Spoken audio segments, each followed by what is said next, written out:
ठीक है, बताइए जरा, what is the composition of the Lok Sabha? Members of the Lok Sabha are directly elected by the people of India. Yes. First past the post system. Hmm? The maximum strength of the Lok Sabha is 552. Yes. जो maximum strength होती है लोकसभा की वो 552 होती है. अच्छा,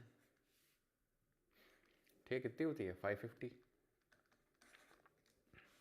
550 होती, 550, है ना. पहले 552 हुआ करती थी, लेकिन आफ्टर विच अमेंडमेंट इसको 550 कर दिया गया? आफ्टर 104th कॉन्स्टिट्यूशनल अमेंडमेंट, जिससे कि आर्टिकल नंबर 330 में जो प्रोवाइडेड है SC/ST का रिजर्वेशन, उसको 10 साल के लिए एक्सटेंड कर दिया गया, और जो एंग्लो इंडियंस के लिए प्रोवाइडेड था आर्टिकल 331 के तहत, उसको रिमूव कर दिया गया.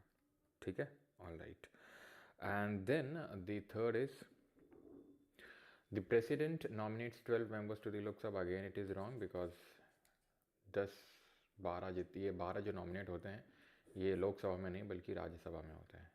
ठीक है, राज्यसभा में नॉमिनेट होते हैं. Question number 2, consider the following statement regarding Rajya Sabha.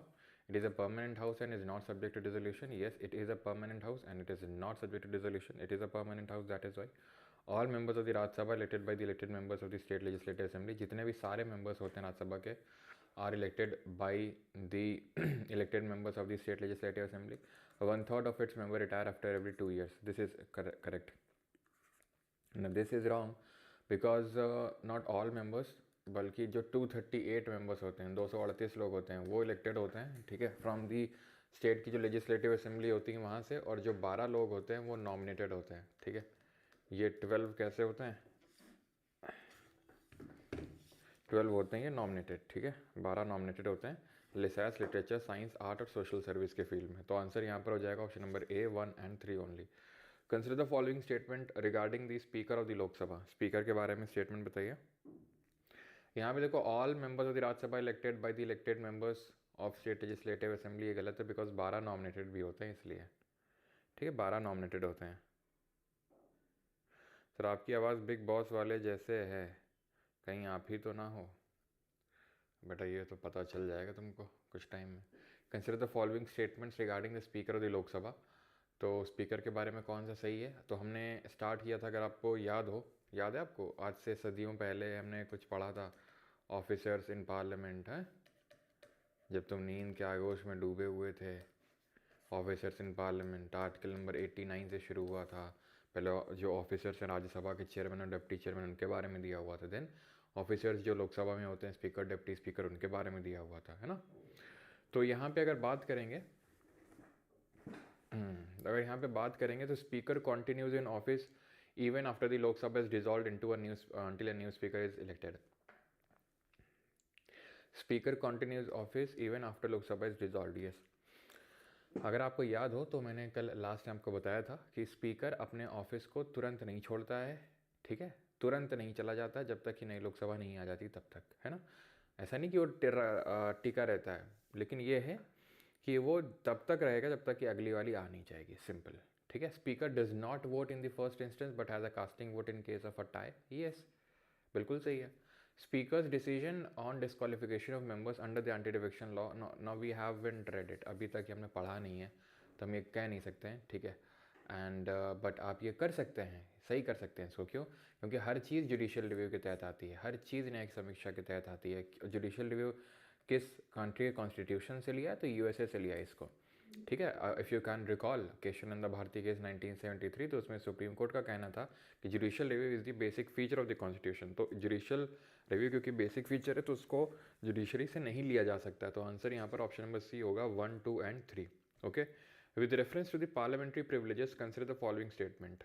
Both individual members and each house of parliament enjoy certain privileges. अभी देखेंगे आज के लेक्चर में. ठीक है, ये अभी किया नहीं है, इसको आप स्किप कर सकते हो. ठीक है, regarding session of parliament, president summons each house of parliament from time to time. ये सो समन करता है. ठीक है, अगर बात करें जो हाउसेज होते हैं उनको टाइम टू टाइम वो समन करता है, बुलाता है. There must not be more than 6 month का gap between 2 sessions of parliament, यानी कि 6 महीने का गैप से ज़्यादा नहीं होना चाहिए 2 सेशंस के बीच में. यस, ठीक है, तो ये चीज़ आपको ध्यान रखना है. जो 2 सेशन के बीच का जो गैप होता है उसको बोलते हैं रेसेस. उसको बोला जाता है रेसेस, वो जो ब्रेक होता है, और वो 6 महीने से ज़्यादा नहीं हो सकता, यानी कि मिनिमम 2 सेशंस, मिनिमम 2 सेशंस ये तो होने ही चाहिए। मिनिमम 2 सेशन तो होने ही चाहिए हर साल। मैक्सिमम 3 हो सकते हैं, बजट, मानसून और विंटर, लेकिन मिनिमम 2 तो होने ही चाहिए। The cabinet committee on parliamentary affairs decide the schedule of the parliamentary sessions. वो डिसाइड करता है कि सेशन सर पहली बार राज्यसभा 6 साल के लिए आए होंगे सभी मेंबर, बट 6 साल बाद 1/3 हट जाएंगे, नेक्स्ट 2 ईयर बाद 1/3 हटे, तो 8 साल हो गए कॉन्स्टिट्यूशन में 6। उत्कर्ष सिंह, बिल्कुल सही तुमने दिमाग दौड़ाया है, लेकिन जो पहला वाला राज्यसभा बना था ना, उसमें लोगों को लॉटरी बेसिस पे हटाया गया था। कैसे हटाया गया था?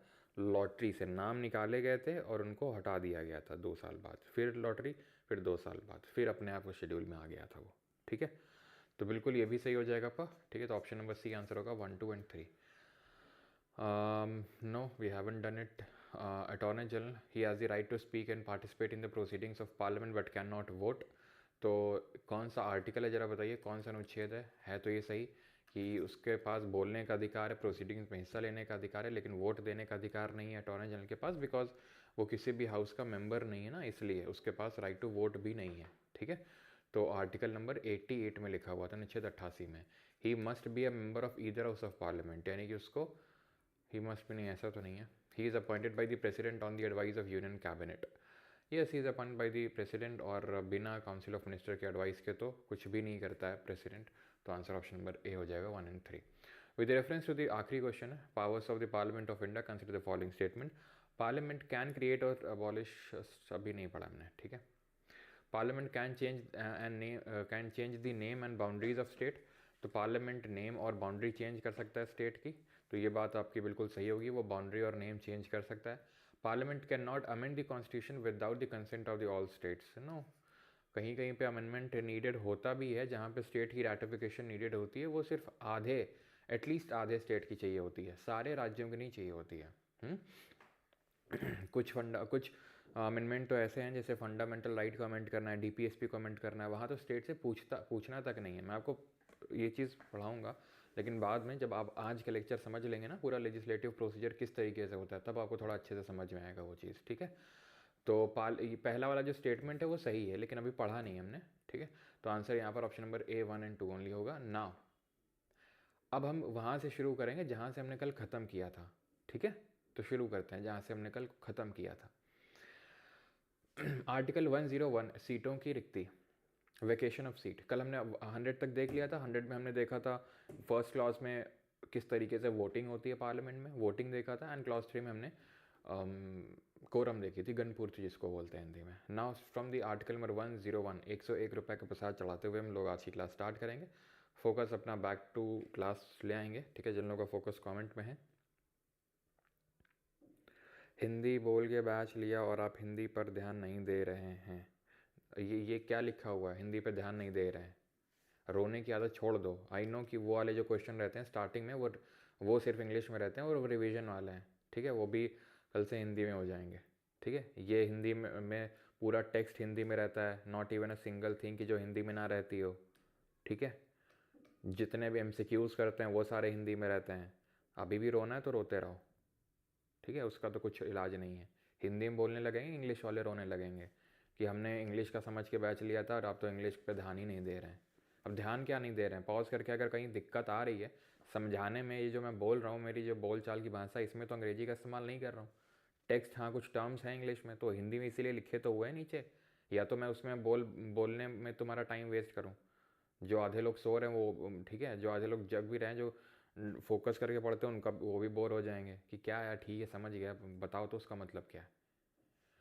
खैर, वेकेशन ऑफ सीट पे आते हैं। किस केस में सीटों की रिक्ति हो सकती है? तो no person shall be a member of both houses of parliament. पहला केस है जिसमें कि सीट वेकेट हो जाएगी कि अगर आप बोथ हाउसेज ऑफ पार्लियामेंट, यानी लोकसभा राज्यसभा के अगर आप दोनों के मेंबर हुए तो आपकी सीट वेकेट हो जाएगी। तो आपको करना क्या है, आपको बताना है आपको किसका मेंबर होना है, नहीं तो आपकी राज्यसभा की सीट चली जाएगी अगर आपने बताया नहीं तो, within a stipulated time period. No person can be a member of the state legislature and member of parliament, कि आप स्टेट लेजिस्लेचर के भी मेंबर हैं, यानी कि विधानसभा या विधान परिषद में किसी सदन के सदस्य हैं, और साथ ही साथ आप सांसद भी बन गए, यानी विधायक भी हैं सांसद भी हैं। तो आपको बताना होगा विद इन अ स्टेपुलेटेड टाइम, नहीं तो आपकी सांसदी चली जाएगी, यानी कि आपकी पार्लियामेंट की सीट चली जाएगी। जैसे कि अखिलेश यादव पहले से एमएलए थे, ठीक है, पहले से एमएलए थे। यहाँ पे कोई रिस्ट्रिक्शन ऐसा नहीं होता है कि तुम अगर सोचो कि सर ये एमएलए हैं, ये एमपी का भी चुनाव लड़ सकते हैं क्या? अरे भैया वो कुछ भी कर सकते हैं, वो भगवान हैं वो, ठीक है, वो कुछ भी कर सकते हैं। अभी अभी आगे देखना, अभी आगे आगे जब मैं तुम्हें बताऊंगा तो तुमको अंदाज़ा लगेगा कि कितने बड़े भगवान हैं ये कुछ भी कर सकते हैं। वो तो स्टूडेंट्स के लिए होता है कि एक बार एग्ज़ाम में बैठ गए, जैसे फॉर एग्ज़ाम्पल यूपीएससी सीएपीएफ का एग्ज़ाम होता है, तो अगर एक बार तुमको फोर्स एलोकेट हो गई तो फिर तुम दोबारा कभी एग्ज़ाम नहीं दे सकते हो। हाँ, वो तो इसमें लिए होता है, इनके लिए थोड़ी ना होता है भाई, ठीक है। अभी देखते हैं, देखना भी कैसे जेब में डाल के रखते हैं ये लोग लॉ को। तो कोई रिस्ट्रिक्शन तो होता नहीं। जैसे अखिलेश यादव, उन्होंने चुनाव लड़ा, एमएलए थे यूपी से, चुनाव लड़ा, एमपी बन गए, सांसदी का चुनाव भी जीत गए। अब क्योंकि सांसदी का चुनाव जीत गए, उनको बताना पड़ा कि भाई उनको कहाँ बैठना है, तो उन्होंने बोला संसद में। ना बताते तो उनकी संसदी चली जाती उनकी, ठीक है। और मान लो कि उनको यूपी के उसमें बैठना था, यूपी में ही बैठना होता, तो वो ना भी बताते तो कोई दिक्कत नहीं थी, क्योंकि पार्लियामेंट वाली जानी थी, वो उनको चाहिए नहीं थी, समझ रहे हो आप। तो वो वाली छीनते हैं जो बड़ी होती है। जैसे राज्यसभा के ऊपर क्यों छीनी थी? क्योंकि राज्यसभा का टर्म 6 साल होता है, लोकसभा का तो 5 साल होता है। Members can be disqualified as mentioned in article 102। Disqualification कैसे होगा वो 102 में लिखा हुआ है। If a member of either of the office of the parliament is absent, और एक और होता है, ठीक है, अगर आप 2 सीट के लिए चुनाव जीत गए हैं तो आपको बताना पड़ेगा कि किस सीट से रिप्रेजेंट करना है आपको, नहीं तो दोनों सीट उड़ेंगी आपकी। जैसे कि आपने देखा होगा मोदी जी हैं, राहुल गांधी हैं, ये क्या करते हैं, ये 2 सीट से चुनाव लड़ते हैं। अमेठी से, ठीक है, तो चला रायबरेली से लड़ ली है, वायनाड से लड़ ली है, वाराणसी से लड़ ली है, और गुजरात में एक से लड़ ली है। तो बताना होगा कि किस कॉन्स्टिट्यूएंसी को रिप्रेजेंट करेंगे, रायबरेली को, वायनाड को। नहीं बताया दोनों जाएंगी, वैसे तो बता देते हैं, ठीक है। If a member of the either of the houses of the parliament is absent without the permission for a period of 60 days, the house may declare seat vacant। बिना बताए अगर 60 दिन से ज़्यादा एबसेंट रहे, कि सदन चल रहा है, सदन की कार्रवाई चल रही है, सेशन में है हाउस, लेकिन अब 60 दिन से बिना बताए एबसेंट है, बता के जाओ कोई दिक्कत नहीं, बिना बताए अगर एबसेंट है आपकी सीट वेकेंट हो जाएगी, ठीक है।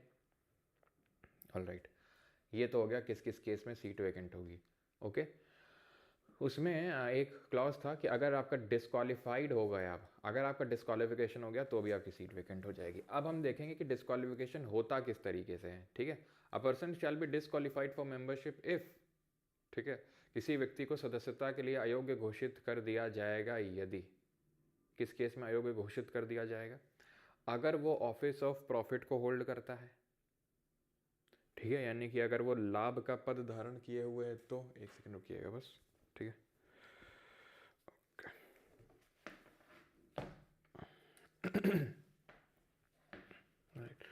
ठीक है। तो अगर वो लाभ का पद धारण किए हुए हैं, अब ये लाभ का पद क्या होता है, ऑफिस ऑफ प्रॉफिट क्या होता है? Again nowhere defined in the constitution. Question पूछेगा इस तरीके से कि कहाँ पे डिफाइंड है कॉन्स्टिट्यूशन में, तो क्या बोलोगे? Nowhere defined in the constitution, कहीं भी डिफाइंड है ही नहीं। तो फिर ये क्या है office of profit? Office of profit मैंने बताया भी था वैसे थोड़ा सा पहले भी, कि ऑफिस ऑफ प्रॉफिट वो ऑफिस है जहाँ पे गवर्नमेंट से सैलरी आ रही है आपको, गवर्नमेंट के अंडर ऑफिस है, वो चाहे यूनियन का हो या स्टेट गवर्नमेंट का हो, लेकिन गवर्नमेंट के तहत आ रहा है तो उसको ऑफिस ऑफ प्रॉफिट बोलेंगे। जैसे एग्जांपल भी मैं आपको देता हूँ, Jaya Bachchan UP film development council की चेयरमैन थी जया बच्चन, तो शिकायत इनके खिलाफ गई कि भाई ये तो ऑफिस ऑफ प्रॉफिट है, कैसे ये सांसद रह सकती हैं, तो इनकी सांसदी चली गई थी, ठीक है, क्योंकि ऑफिस ऑफ प्रॉफिट ये होल्ड करी थी। सुप्रीम कोर्ट ने माना कि हाँ ये ऑफिस ऑफ प्रॉफिट होल्ड कर रही हैं, जो यूपी का नेशनल फिल्म डेवलपमेंट काउंसिल है उसकी चेयरमैन है, और वो ऑफिस ऑफ प्रॉफिट है। इसी तरह से सोनिया गांधी के साथ हुआ था, 2006 की बात है ये। तो सोनिया गांधी क्या है कि ये एक चेयरपर्सन थी, नेशनल एडवाइजरी काउंसिल हुआ करती थी, ठीक है, और साथ ही साथ एक नेशनल इंटीग्रेशन काउंसिल हुआ करती थी। शिकायत गई, पिटीशन फाइल हुई कि इनका डिस्क्वालिफिकेशन होना चाहिए आर्टिकल 102 क्लॉज 1 के तहत, क्लॉज 1 सब क्लॉज ए के तहत, ऑफिस ऑफ प्रॉफिट बिकॉज ये होल्ड कर रही हैं। इलेक्शन कमीशन के पास गया मैटर, ठीक है, तो इलेक्शन कमीशन के जब पास गया मैटर तो उन्होंने बिना वेट किए हुए अपने आप ही रिज़ाइन दे दिया, ठीक है, अपने आप ही रिज़ाइन दे दिया। इससे क्या हो गया, अब लोगों को तो घंटा ही पता है कि भाई क्या ही होता है क्या होता है ऑफिस ऑफ प्रॉफिट, क्या नहीं होता है, लोगों को क्या पता है, नहीं पता है लोगों को तो क्या ही, ठीक है। तो लोगों को लगता हो सोनिया गांधी ने रिज़ाइन कर दिया, वाह वाह। तो क्या है, उन्होंने एक पॉलिटिकल मूव भी खेल लिया। उनको पता था डिस्क्वालिफिकेशन तो हो ही जाना है, क्योंकि ऑफिस ऑफ प्रॉफिट तो हैं दोनों। तो उन्होंने पॉलिटिकल मूव खेलते हुए रिज़ाइन कर दिया एंड फिर से चुनाव मतलब लड़ा। बाई इलेक्शन होता है। बाई इलेक्शन का मतलब होता है कहीं तो सीट वेकेंट होती है, कहीं ना कहीं तो सीट वेकेंट होती है, किसी की डेथ हो गई, सीट खाली है किसी कारणवश, वहाँ से चुनाव, क्योंकि इन लोगों के लिए तो बाएं हाथ का खेल है, फिर से सांसद या विधायक बनना कोई बड़ी बात नहीं है, ठीक है। तो फिर से ये बन गई। तो ये ऑफिस ऑफ प्रॉफिट होता है। कुछ एक्सेप्शंस भी होते हैं, ठीक है, there are some sorry, there are some exceptions, और वो एक्सेप्शंस हैं प्रिवेंशन, ठीक है, prevention of disqualification act, disqualification act of 1959, 1959 का प्रिवेंशन ऑफ डिस्क्वालिफिकेशन एक्ट है। और इसमें ये लिखा हुआ है, स्पेसिफिक पोस्ट इन लोगों ने मेंशन कर दी है, ठीक है। ये ऑफिस ऑफ प्रॉफिट नहीं भाई, जैसे बता ना अपन, इनके तो बाएं हाथ का खेल है भाई, बाएं हाथ का खेल है। अच्छा ये आ रहा है, चलो इसको भी एग्जेम्पशन में डाल देते हैं, इनके बाएं हाथ का खेल है। तो जो मिनिस्टर हैं, चाहे यूनियन के हों चाहे स्टेट के, ऑफिस ऑफ प्रॉफिट में नहीं आते हैं। Leader of opposition office of profit में नहीं आता है। लीडर ऑफ अपोजिशन कौन होता है, क्यों, who is leader of opposition? तो लीडर ऑफ अपोजिशन वो होता है जो लार्जेस्ट अपोजिशन पार्टी होती है, जिसको एटलीस्ट 10% सीटें मिली हों, जिसको एटलीस्ट 10% सीटें मिली हों। जैसे कि आप ये मान लो 550 है, ठीक है, 10% कितना होगा, 55, एटलीस्ट 55 सीट्स तो मिली हों। अगर 55 सीट भी नहीं मिली तो 2014 और 2019 में कांग्रेस के साथ क्या हुआ, कांग्रेस एमर्ज कर ही नहीं पाई, 10% से ज़्यादा सीट लेके आ ही नहीं पाई। तो लीडर ऑफ अपोजिशन कोई था, मतलब काइंड ऑफ ऑपोजिशन का टैग तमगा ही मिसिंग था। अगर हम देखें 2014 के चुनाव हुए, 2019 के चुनाव हुए, अभी तो आपको पता 99 सीट्स लेके आए, तो ऑपोजिशन है। और लीडर ऑफ अपोजिशन लोकसभा में राहुल गांधी हैं और राज्यसभा में मल्लिकार्जुन खड़गे हैं, ठीक है। लीडर ऑफ हाउस होता है प्रधानमंत्री, जिस भी, ध्यान सुनना, लीडर ऑफ, प्रिसाइडिंग ऑफिसर अलग होता है, पीठासीन अधिकारी अलग होता है हाउस का, वो स्पीकर होता है लोकसभा में, चेयरमैन होता है राज्यसभा में। लीडर ऑफ हाउस की बात कर रहा हूँ। प्रिसाइडिंग ऑफिसर जो है, स्पीकर चेयरमैन, ये संविधान में लिखा हुआ है, आर्टिकल 89 याद करो, देखा था ऑफिसर्स इन द पार्लियामेंट, पढ़े थे कल। लेकिन लीडर ऑफ हाउस और ये लीडर ऑफ अपोजिशन ये नहीं लिखा है कॉन्स्टिट्यूशन में, ठीक है। तो लीडर ऑफ हाउस कौन है, प्रधानमंत्री है, जिस भी हाउस का मेंबर है। जैसे मोदी जी लोकसभा के मेंबर हैं, तो leader of house of Lok Sabha is Modi ji, ठीक है। राज्यसभा में जिसको वो नेम कर दें, जिसको वो नामांकित कर दें, वो लीडर ऑफ हाउस हो जाएगा। कौन है अभी बताओ leader of house in Rajya Sabha?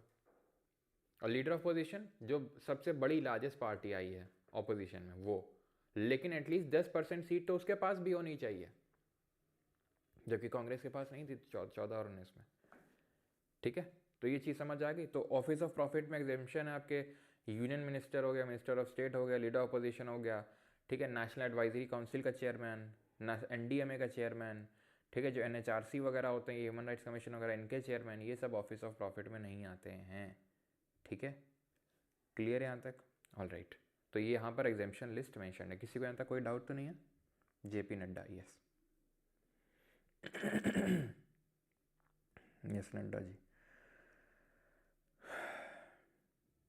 Sir बड़े बड़े मिनिस्टर्स लोकसभा का मेंबर होना क्यों प्रेफर करते हैं? ये तो क्वेश्चन थोड़ा अजीब सा लगा मुझे शुभम जी, कि बड़े बड़े मिनिस्टर लोकसभा का मेंबर होना क्यों प्रेफर करते हैं। भैया जो चुनाव जीत के आते हैं लोकसभा का, वही मिनिस्टर बनाए जाते हैं, सिंपल। लेकिन क्या राज्यसभा का नहीं बनाया जा सकता है? बनाया जा सकता है, बिल्कुल बनाया जा सकता है, ठीक है, बिल्कुल बनाया जा सकता है।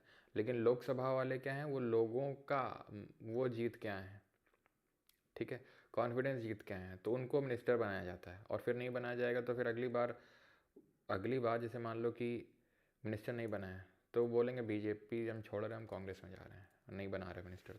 तो और वैसे बात है, उनको भी बहुमत चाहिए, ठीक है, उनको भी।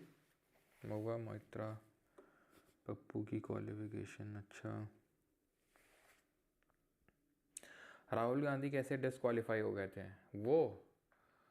वो बताते हैं भी कैसे डिस्क्वालीफाई हो गए थे। तो ऑफिस ऑफ प्रॉफिट में तो डिस्क्वालीफाई नहीं हुए थे राहुल गांधी। क्या अनसाउंड माइंड के थे, मानसिक रूप से अस्वस्थ घोषित हो गए थे? ऐसा भी नहीं था, ठीक है। ही इज़ एन इनडिस्चार्ज इंसॉल्वेंट, यानी कि अगर कोई सक्षम नहीं है, न्यायालय ने उसको ये किया है कि मानसिक रूप से अस्वस्थ है, तो फिर हटाया जा सकता है। अनडिस्चार्ज इंसॉल्वेंट का मतलब है उसको दिवालिया घोषित हो गया है। इंसॉल्वेंट का मतलब ये है कि अब वो अपने लोन नहीं चुका पा रहा है। जैसे मान लिया, तुम्हें पता है वो राज्यसभा का मेंबर था, भाई ये सांसद रह चुका है वो आदमी, राज्यसभा का मेंबर। अब क्या वो बनाया जा सकता है? बिल्कुल नहीं, क्योंकि अगर बनाया गया वो तो पहले यही देखेगा भाई हमें लोन अपना कैसे चुकता करें। भाड़ में गया डेवलपमेंट या फिर कुछ इस तरीके के क्वेश्चंस, वो अपना पहले देखेगा कि किस तरीके से हम अपना दिवालिया हटाएं। तो इसीलिए डिस्चार्ज इंसॉल्वेंट को नहीं बनाया जाता है, ठीक है, अगर वो भारत का नागरिक नहीं है, ठीक है। ओके, ऑलराइट, वो चीज़। और यहीं पे लिखा हुआ है, ठीक है, यहीं पे लिखा हुआ है any other provision made by the parliament, यानी कि कोई और भी अगर ग्राउंड डिक्लेयर कर दिया गया बाय पार्लियामेंट, उसके उसके तहत भी डिस्क्वालिफिकेशन हो सकती है। यहाँ पे क्या लिखा हुआ है, यहाँ पे ध्यान रखना, यहाँ पे ये लिखा हुआ है कि अगर किसी और प्रोविजन, अगर कोई अगर पार्लियामेंट ने, अब ये तो संविधान में लिखे हुए हैं डिस्क्वालिफिकेशन, लेकिन फिर आखिरी क्लॉज इसमें ये ऐड कर दिया गया कि अगर पार्लियामेंट ने, अगर संसद ने कोई पर्टिकुलर कानून बना दिया, एक्ट ले आया कि इसके तहत भी डिस्क्वालिफिकेशन हो सकती, तो भी डिस्क्वालिफिकेशन हो जाएगी। जैसे कि आपको बताता हूँ, रुको, नहीं तो तुम आज सुन ही लो, आज बता ही दें तुमको आज। जैसे कि फॉर एग्जाम्पल पार्लियामेंट ने एक बनाया आरपीए का मतलब है representation of people's act,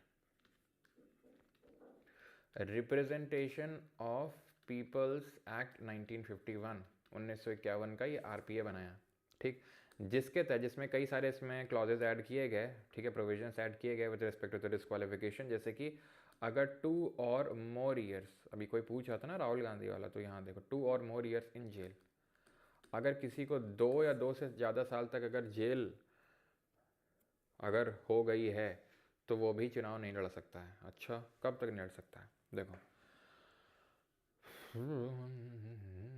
Lalu Lalu चारा चोर उर्फ, ठीक है, तो चारा चोर जो है हमारे लालू जी, जेल से निकल के आए। कब निकल के आए? क्यों? लालू कब जेल से निकल के आए? तो लालू जो है, बेल मिली थी 2021 में, ठीक है, 2021 में अभी आई थिंक वो बेल पे हैं। ओके, तो वो चलो छोड़ दो, ठीक है, वो तो अभी बेल पे हैं 2021 में, क्योंकि वो जेल पे जेल काट ही रहे हैं, ठीक है। तो इसमें प्रोविज़न ये है, RIP अमेरिकन इंग्लिश,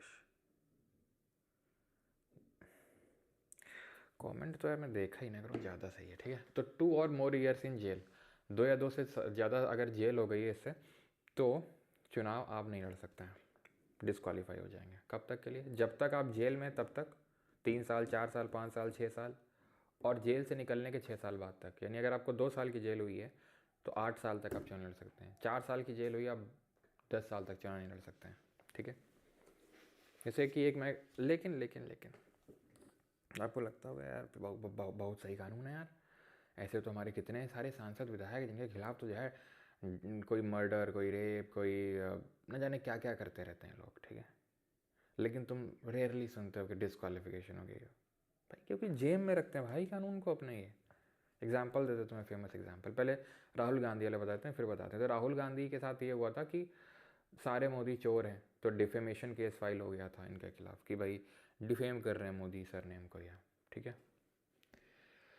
क्योंकि उनका यहाँ वहाँ पे वो कहना था कि नीरव मोदी, नरेंद्र मोदी, ये सब चोर हैं, लेकिन फाइल कर दिया गया इस हिसाब से कि ये बोल रहे हैं कि सारे मोदी चोर हैं। ऑब्वियसली वो तो मतलब नहीं होगा, कौन ही अपना वोट बैंक ख़त्म करना चाहेगा, लेकिन उनको हो गया, ठीक है, मतलब सेंटेंस कर दिया गया 2 साल के लिए जेल, ठीक है, डिफेमेशन केस में, एंड ही वॉज डिस्क्वालीफाइड। तुरंत डिस्क्वालिफिकेशन होता है, लेकिन सुप्रीम कोर्ट ने उसको विदहेल्ड कर दिया, ठीक है, उसको विदहेल्ड कर दिया, जो हाई कोर्ट के रूलिंग्स थे उसको विदहेल्ड कर दिया, तो डिस्क्वालिफिकेशन वो फिर हुआ नहीं। एग्जाम्पल मैं तुम्हें देता हूँ जयललिता, किस तरीके से ये लोग कुछ भी कर सकते हैं। तो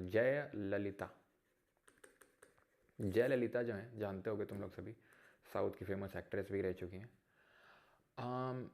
2001 में आई थिंक था, 2001 में एक तो कोई केस था, लैंड का केस था, ठीक है, टंसी केस था वो शायद, टंसी, ठीक है। तो इनको सज़ा सुनाई गई, सज़ा सुनाई गई, आई थिंक 2 साल या 2 साल से ज़्यादा ही की थी, ठीक है। तुरंत डिस्क्वालीफाइड, ठीक है, तुरंत डिस्क्वालीफाइड।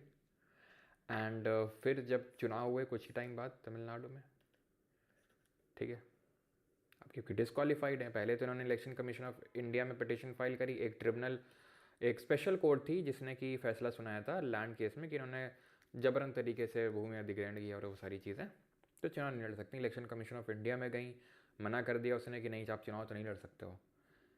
चुनाव इनकी पार्टी जीत गई, चुनाव इनकी पार्टी जीत गई, ये इन्होंने चीफ मिनिस्टर पद ग्रहण कर लिया।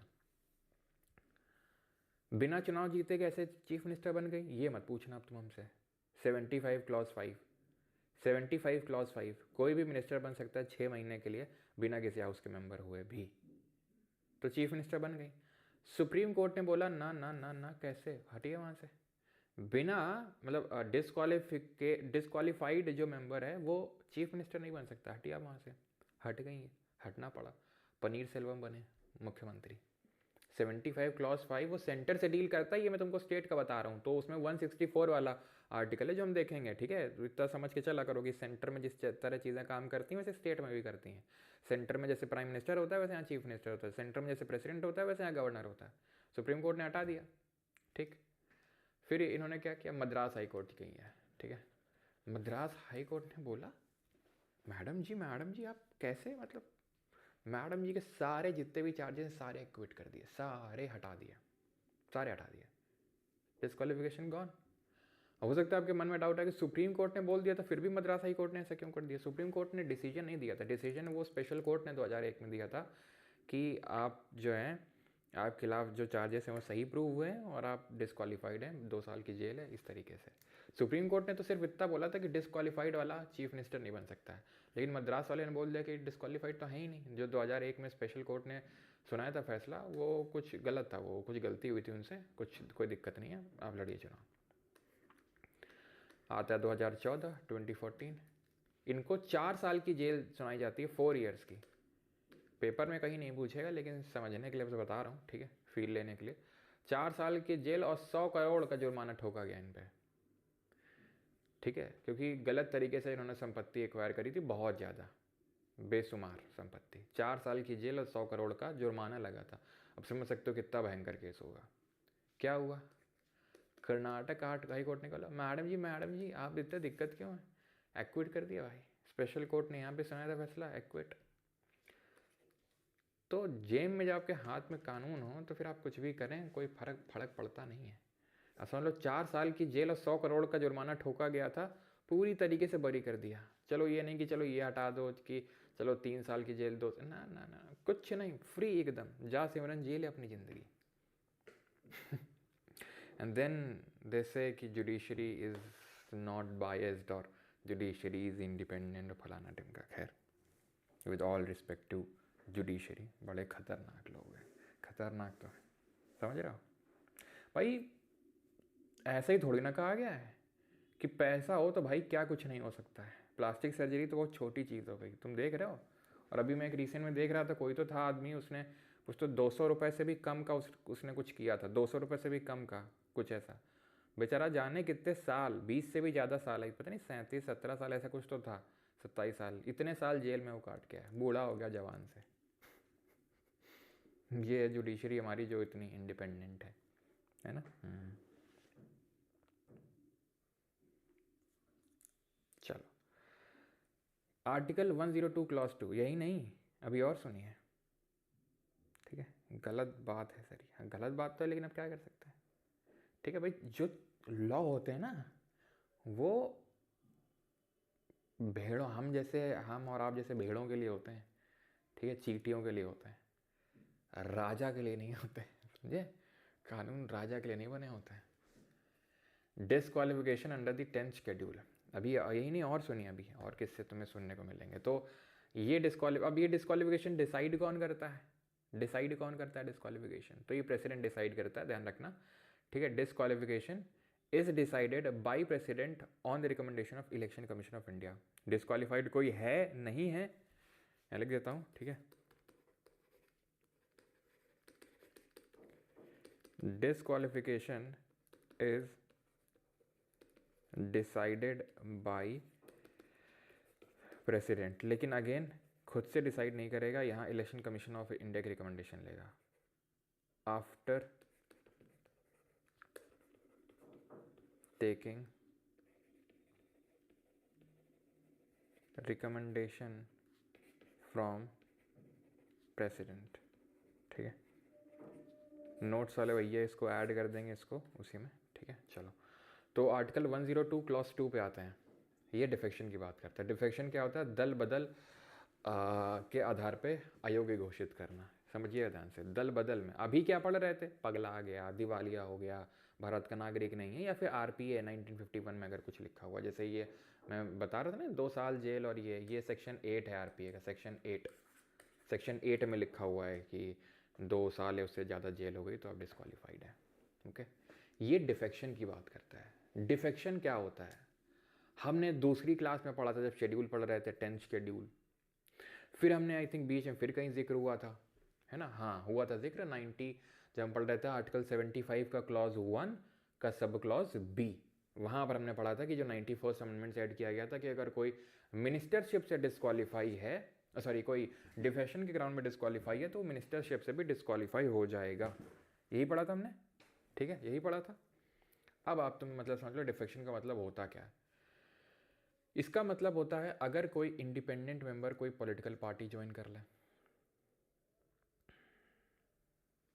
ठीक है, एक सेकंड रुको, नीचे से शुरू करो। इसका मतलब होता है if the member voluntarily gives up the membership of the party on whose ticket he has been elected, यदि सदस्य स्वेच्छा से उस पार्टी की सदस्यता छोड़ देता है जिसके टिकट पर वह चुना गया था। टिकट पे चुना गया था बीजेपी के, ठीक है, बीजेपी के टिकट पे चुना गया था, लेकिन उसने किया क्या? छोड़ के कांग्रेस में चला गया। कांग्रेस से चुना गया था लेकिन छोड़ के बीजेपी में चला गया, तो डिस्क्वालिफिकेशन हो जाएगा।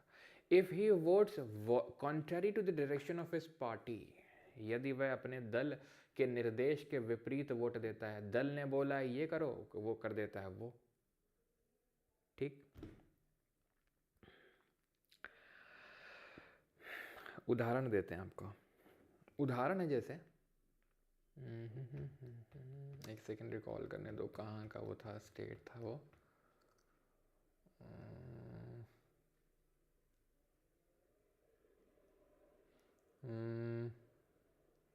आई थिंक गोवा था। एक सेकंड, नहीं गोवा नहीं, अभी चलो एग्जांपल देता हूँ, मेरा हिमाचल का एग्जांपल ले लेते हैं पहले। मुझे ये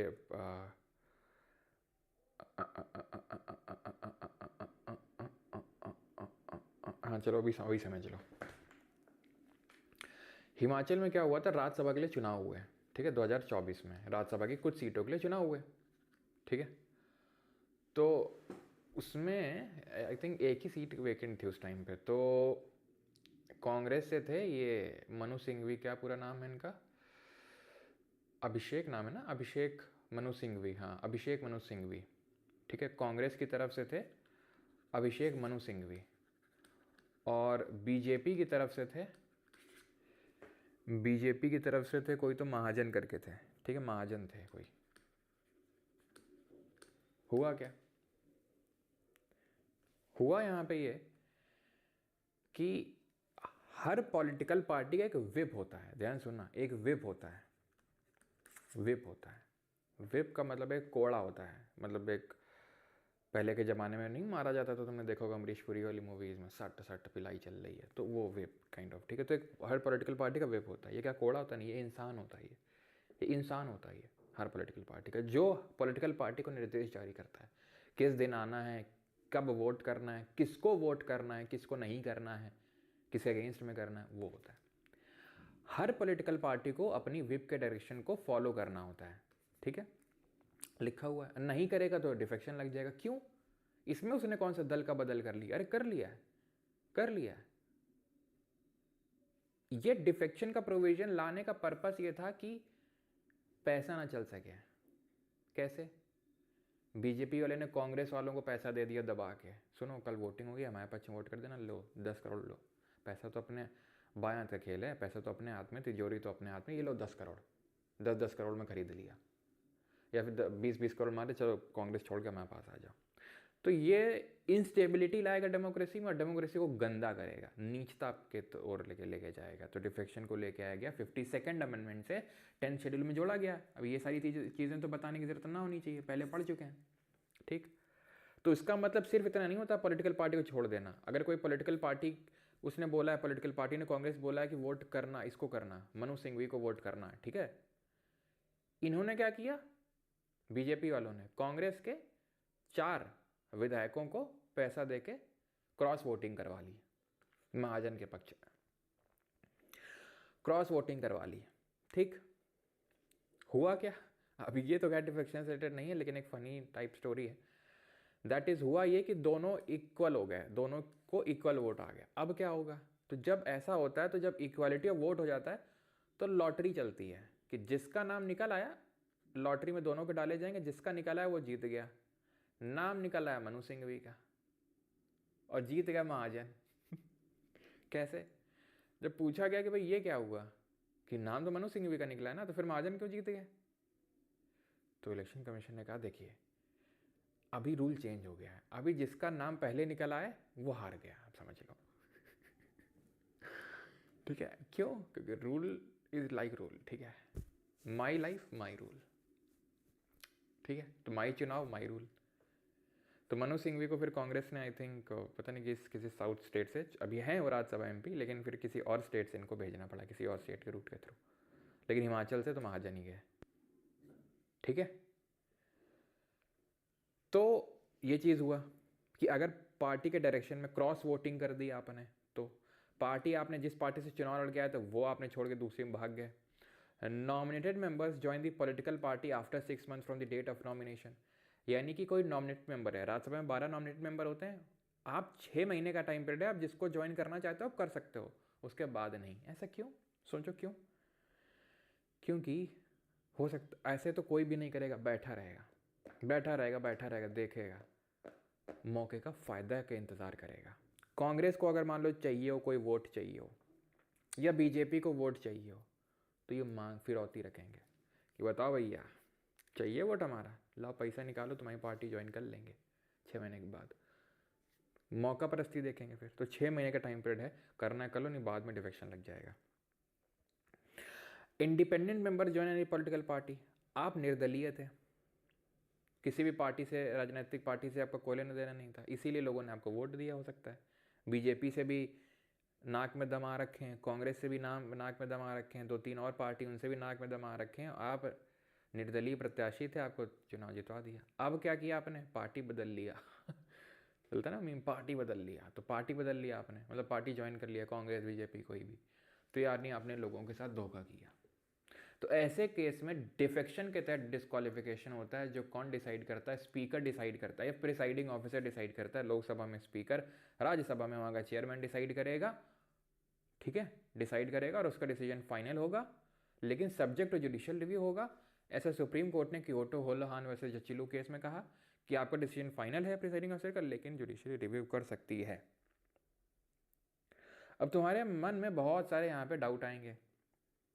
क्या डाउट आएंगे, डाउट ये आएंगे मन में तुम्हारे कि ठीक है कि सर ऐसे तो आए दिन होता रहता है, इस पार्टी से उस पार्टी, उस पार्टी से उस पार्टी, हॉर्स ट्रेडिंग होती रहती है। हॉर्स ट्रेडिंग का मतलब होता है सांसदों और विधायकों की खरीद फरोख्त, उसको बोलते हैं हॉर्स ट्रेडिंग, ठीक।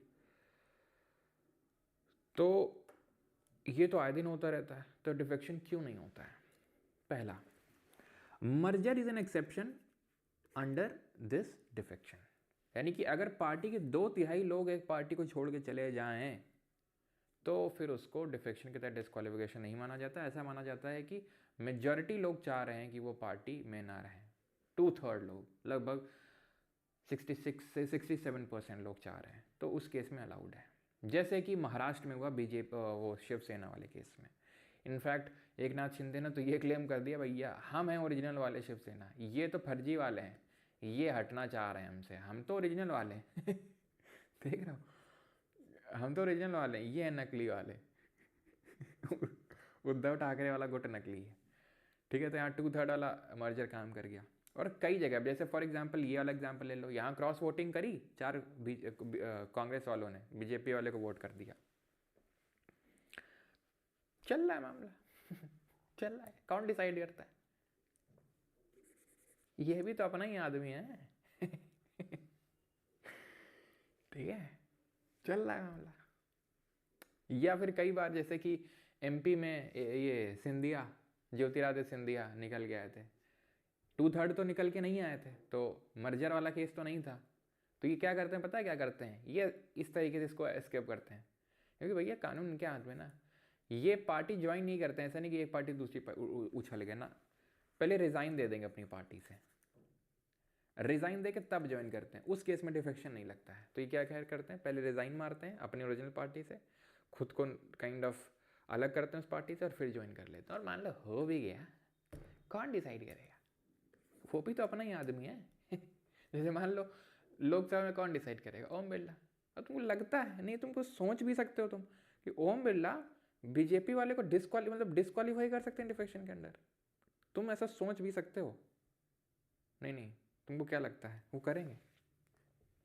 सपने में भी नहीं कर सकते हैं वो मामला चलता रहेगा, चलता रहेगा, चलता रहेगा, चलता रहेगा, ऐसे ही चलता रहेगा।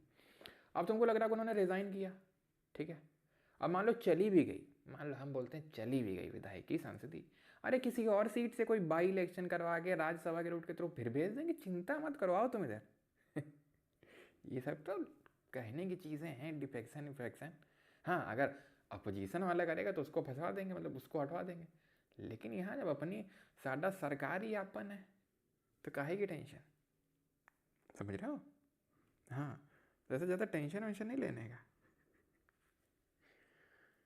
ठीक है। और डिस्क्वालिफिकेशन को डिसाइड कौन करता है? अभी बताया था, ये 103 में लिखा हुआ है, प्रेसिडेंट डिसाइड करता है, और इलेक्शन कमीशन ऑफ इंडिया से पूछ के ये डिस्क्वालिफिकेशन डिसाइड करता है। लेकिन डिस्क्वालिफिकेशन अगर अंडर डिफेक्शन हो रहा है तो वो प्रिसाइडिंग ऑफिसर करता है, और मर्जर एक्सेप्शन है, इसको 91st अमेंडमेंट से जोड़ा गया था। Defection was added through the 52nd amendment, but ये एक्सेप्शन 2/3 वाला ये 91st अमेंडमेंट है, बिकॉज पहले स्प्लिट का मतलब है 1/3 लोग अगर पार्टी छोड़ के जाते हैं, 33% लोग, उसको एक्सेप्शन में रखा गया, तो उसको हटा दिया गया। Split is not an exception, उसके तहत डिफेक्शन हो सकता है, ठीक है, उसके तहत डिफेक्शन हो सकता है, मर्जर को एक्सेप्शन बनाया गया।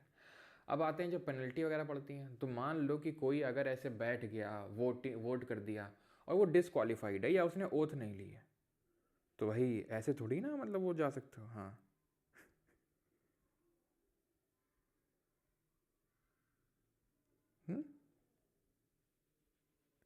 so please answer doubts. Can independent MPs, MLAs form a new party after election? And can independent MPs, MLAs form a new party after election and then merge with another party? No, I think no, लेकिन होने को स्नेह, आशीष जी, कुछ भी हो सकता है, क्योंकि होता क्या ना, जैसे फॉर एग्जांपल आपने क्वेश्चन पूछा और मान लो रियलिटी हो गई, now it the matter goes to supreme court, ठीक है, the matter goes to supreme court, तो वो देन जजेस बेंच बैठती है, देन डिसाइड करते हैं, और वो तो कुछ भी डिसाइड कर सकते हैं। कैसे? क्योंकि वो तो अपनी चीज़ों को रिवर्स भी कर देते हैं, ठीक है।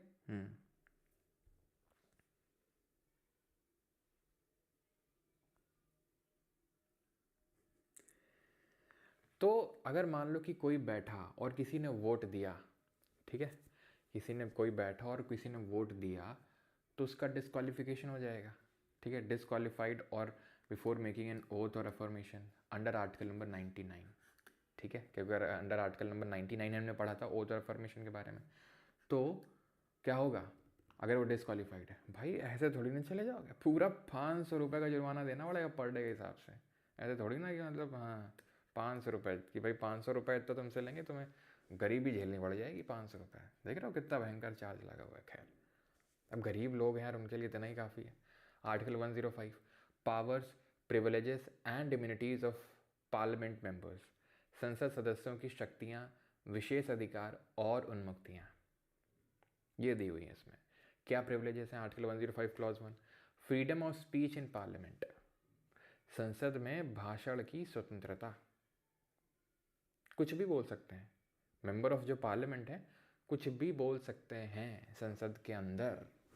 कोई प्रोसीडिंग उनके खिलाफ कोर्ट में नहीं चलाई जा सकती कि इन्होंने ये क्यों बोल दिया, क्यों कर दिया। वो उनका हाउस डिसाइड करेगा, जो प्रिसाइडिंग ऑफिसर वो खुद डिसाइड करेगा इनका क्या करना है। ठीक है, इनका क्या करना है वो प्रिसाइडिंग ऑफिसर डिसाइड करेगा। राइट, तो freedom of speech in parliament है clause 1। No proceeding in parliament can be question in any court of law. कुछ भी बोल सकते हैं, कोई प्रोसीडिंग नहीं चल सकती कोर्ट ऑफ लॉ में। No member of parliament liable for anything said और वोट गिवन। कोई लाइबिलिटी उनकी नहीं है, वो लाइबल है सिर्फ अपने हाउस के लिए। हाउस जो उनको सज़ा देना चाहे कि आपको हम अभी डिस्क्वालीफाई करते हैं 10 दिन के लिए, 2 महीने के लिए, एक पूरे सेशन के लिए, वो हाउस एक्शन लेगा। जैसे महुआ मोइत्रा वाले केस में हुआ था, है ना, कि कैश वाला जो कंट्रोवर्सी हुआ था कि उन्होंने क्वेश्चन पूछने के लिए पैसा लिया। ये आया था महुआ मोइत्रा केस में कि महुआ मोइत्रा ने पैसा लिया क्वेश्चन पूछने के लिए, डिसक्वालीफाई कर दिया गया। ऐसे ही जो मनु सिंघवी का एग्जांपल दे रहा था, इनकी सीट में, जिस सीट में ये बैठते थे उसमें 50,000 की गड्डी मिली थी। फिर उनका कहना था अभिषेक मनु सिंघवी का कि हमारे खिलाफ डिफेम करने की साजिश हो रही है, जो भी हो। लेकिन महुआ मोइत्रा वाला तो जब ये पाया गया था तो उनको डिसक्वालीफाई कर दिया गया महुआ को। ठीक है, एंड महुआ वॉज लाइक ठीक है, कैसे हो सकता। लेकिन महुआ मोइत्रा को डिसक्वालीफाई तो किया गया, इनफैक्ट पूरे पूरे सेशन के लिए नहीं, मतलब हाउस के टेन्योर तक ही कर दिया गया था।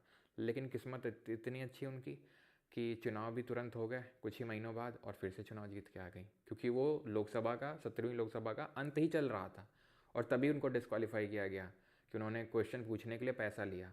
ऐसे और भी काफ़ी स्टिंग ऑपरेशन हो चुके, एक टाइम पे हुआ था, खैर उतना डीप पे जानने की ज़रूरत नहीं है।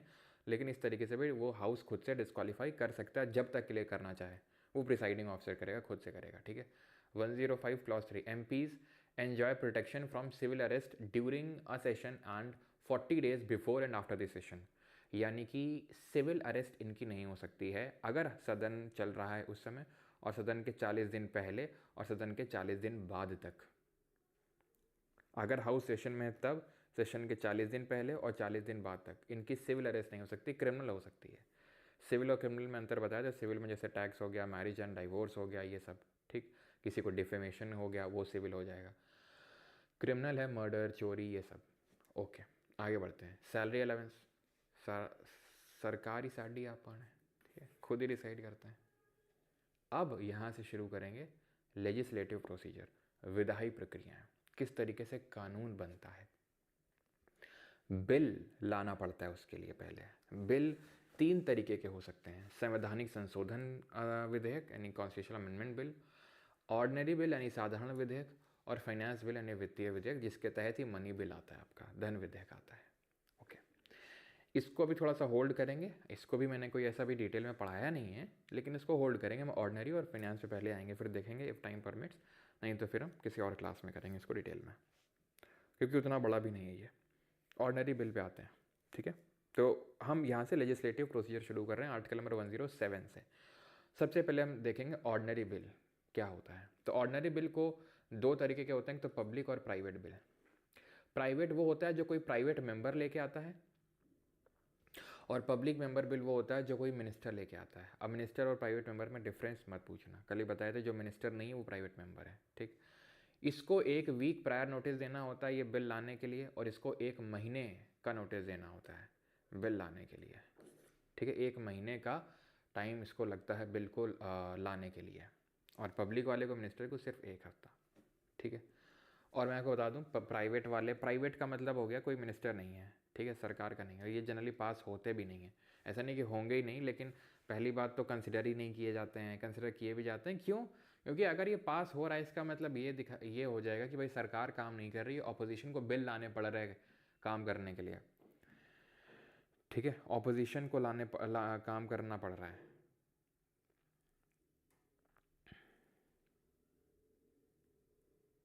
ओके, ठीक है, तो ये चीज़ थोड़ा सा पता होना चाहिए कि जल्दी फल्दी के पास होने के चांस रहते नहीं हैं, क्योंकि अगर ये पास हो गया मतलब सरकार के पास बहुमत नहीं है। क्यों? क्योंकि सरकार तो कभी चाहेगी नहीं ना, चाहेगी ही नहीं कि प्राइवेट बिल पास हो, ऐसा नहीं, कभी हुआ नहीं है। लेकिन वो चाहेगी ही नहीं कि पास हो, तो अगर मतलब वो पास हो गया मतलब ये कि लगता है सरकार के पास बहुमत नहीं है, मतलब उसका हो सकता है। पिछला जो पास हुआ था प्राइवेट मेंबर बिल वो 1970 में हुआ था, तब हो सकता है आपके मम्मी पापा का भी जन्म ना हुआ हो, 1970 में पास हुआ था पिछला प्राइवेट बिल। समझ रहे हो कितने ज़्यादा चांसेस होते हैं पास होने के। खैर, प्रोसीजर क्या होता है, तो पहले तो इंट्रोड्यूस होगा, ठीक है। A bill can originate in either house, किसी भी हाउस में आ सकता है, या तो लोकसभा में या राज्यसभा में, ठीक है। धन विधेयक को छोड़कर एक विधेयक लोकसभा या राज्यसभा किसी भी सदन में उत्पन्न हो सकता है। A bill passes if both the houses agree with और विदाउट अमेंडमेंट, यदि दोनों सदन संशोधनों सहित या बिना संशोधनों के सहमत हो तो विधेयक पारित हो जाता है, ठीक है। एग्री विद और विदाउट अमेंडमेंट पारित हो जाता है, ठीक। Bill pending in parliament does not lapse due to adjournment prorogation of the session. थोड़ा समय समझाते हैं कैसे क्या होता है। देखो, ऑर्डिनरी बिल लोकसभा या राज्यसभा कहीं पे भी आ सकता है, ठीक है।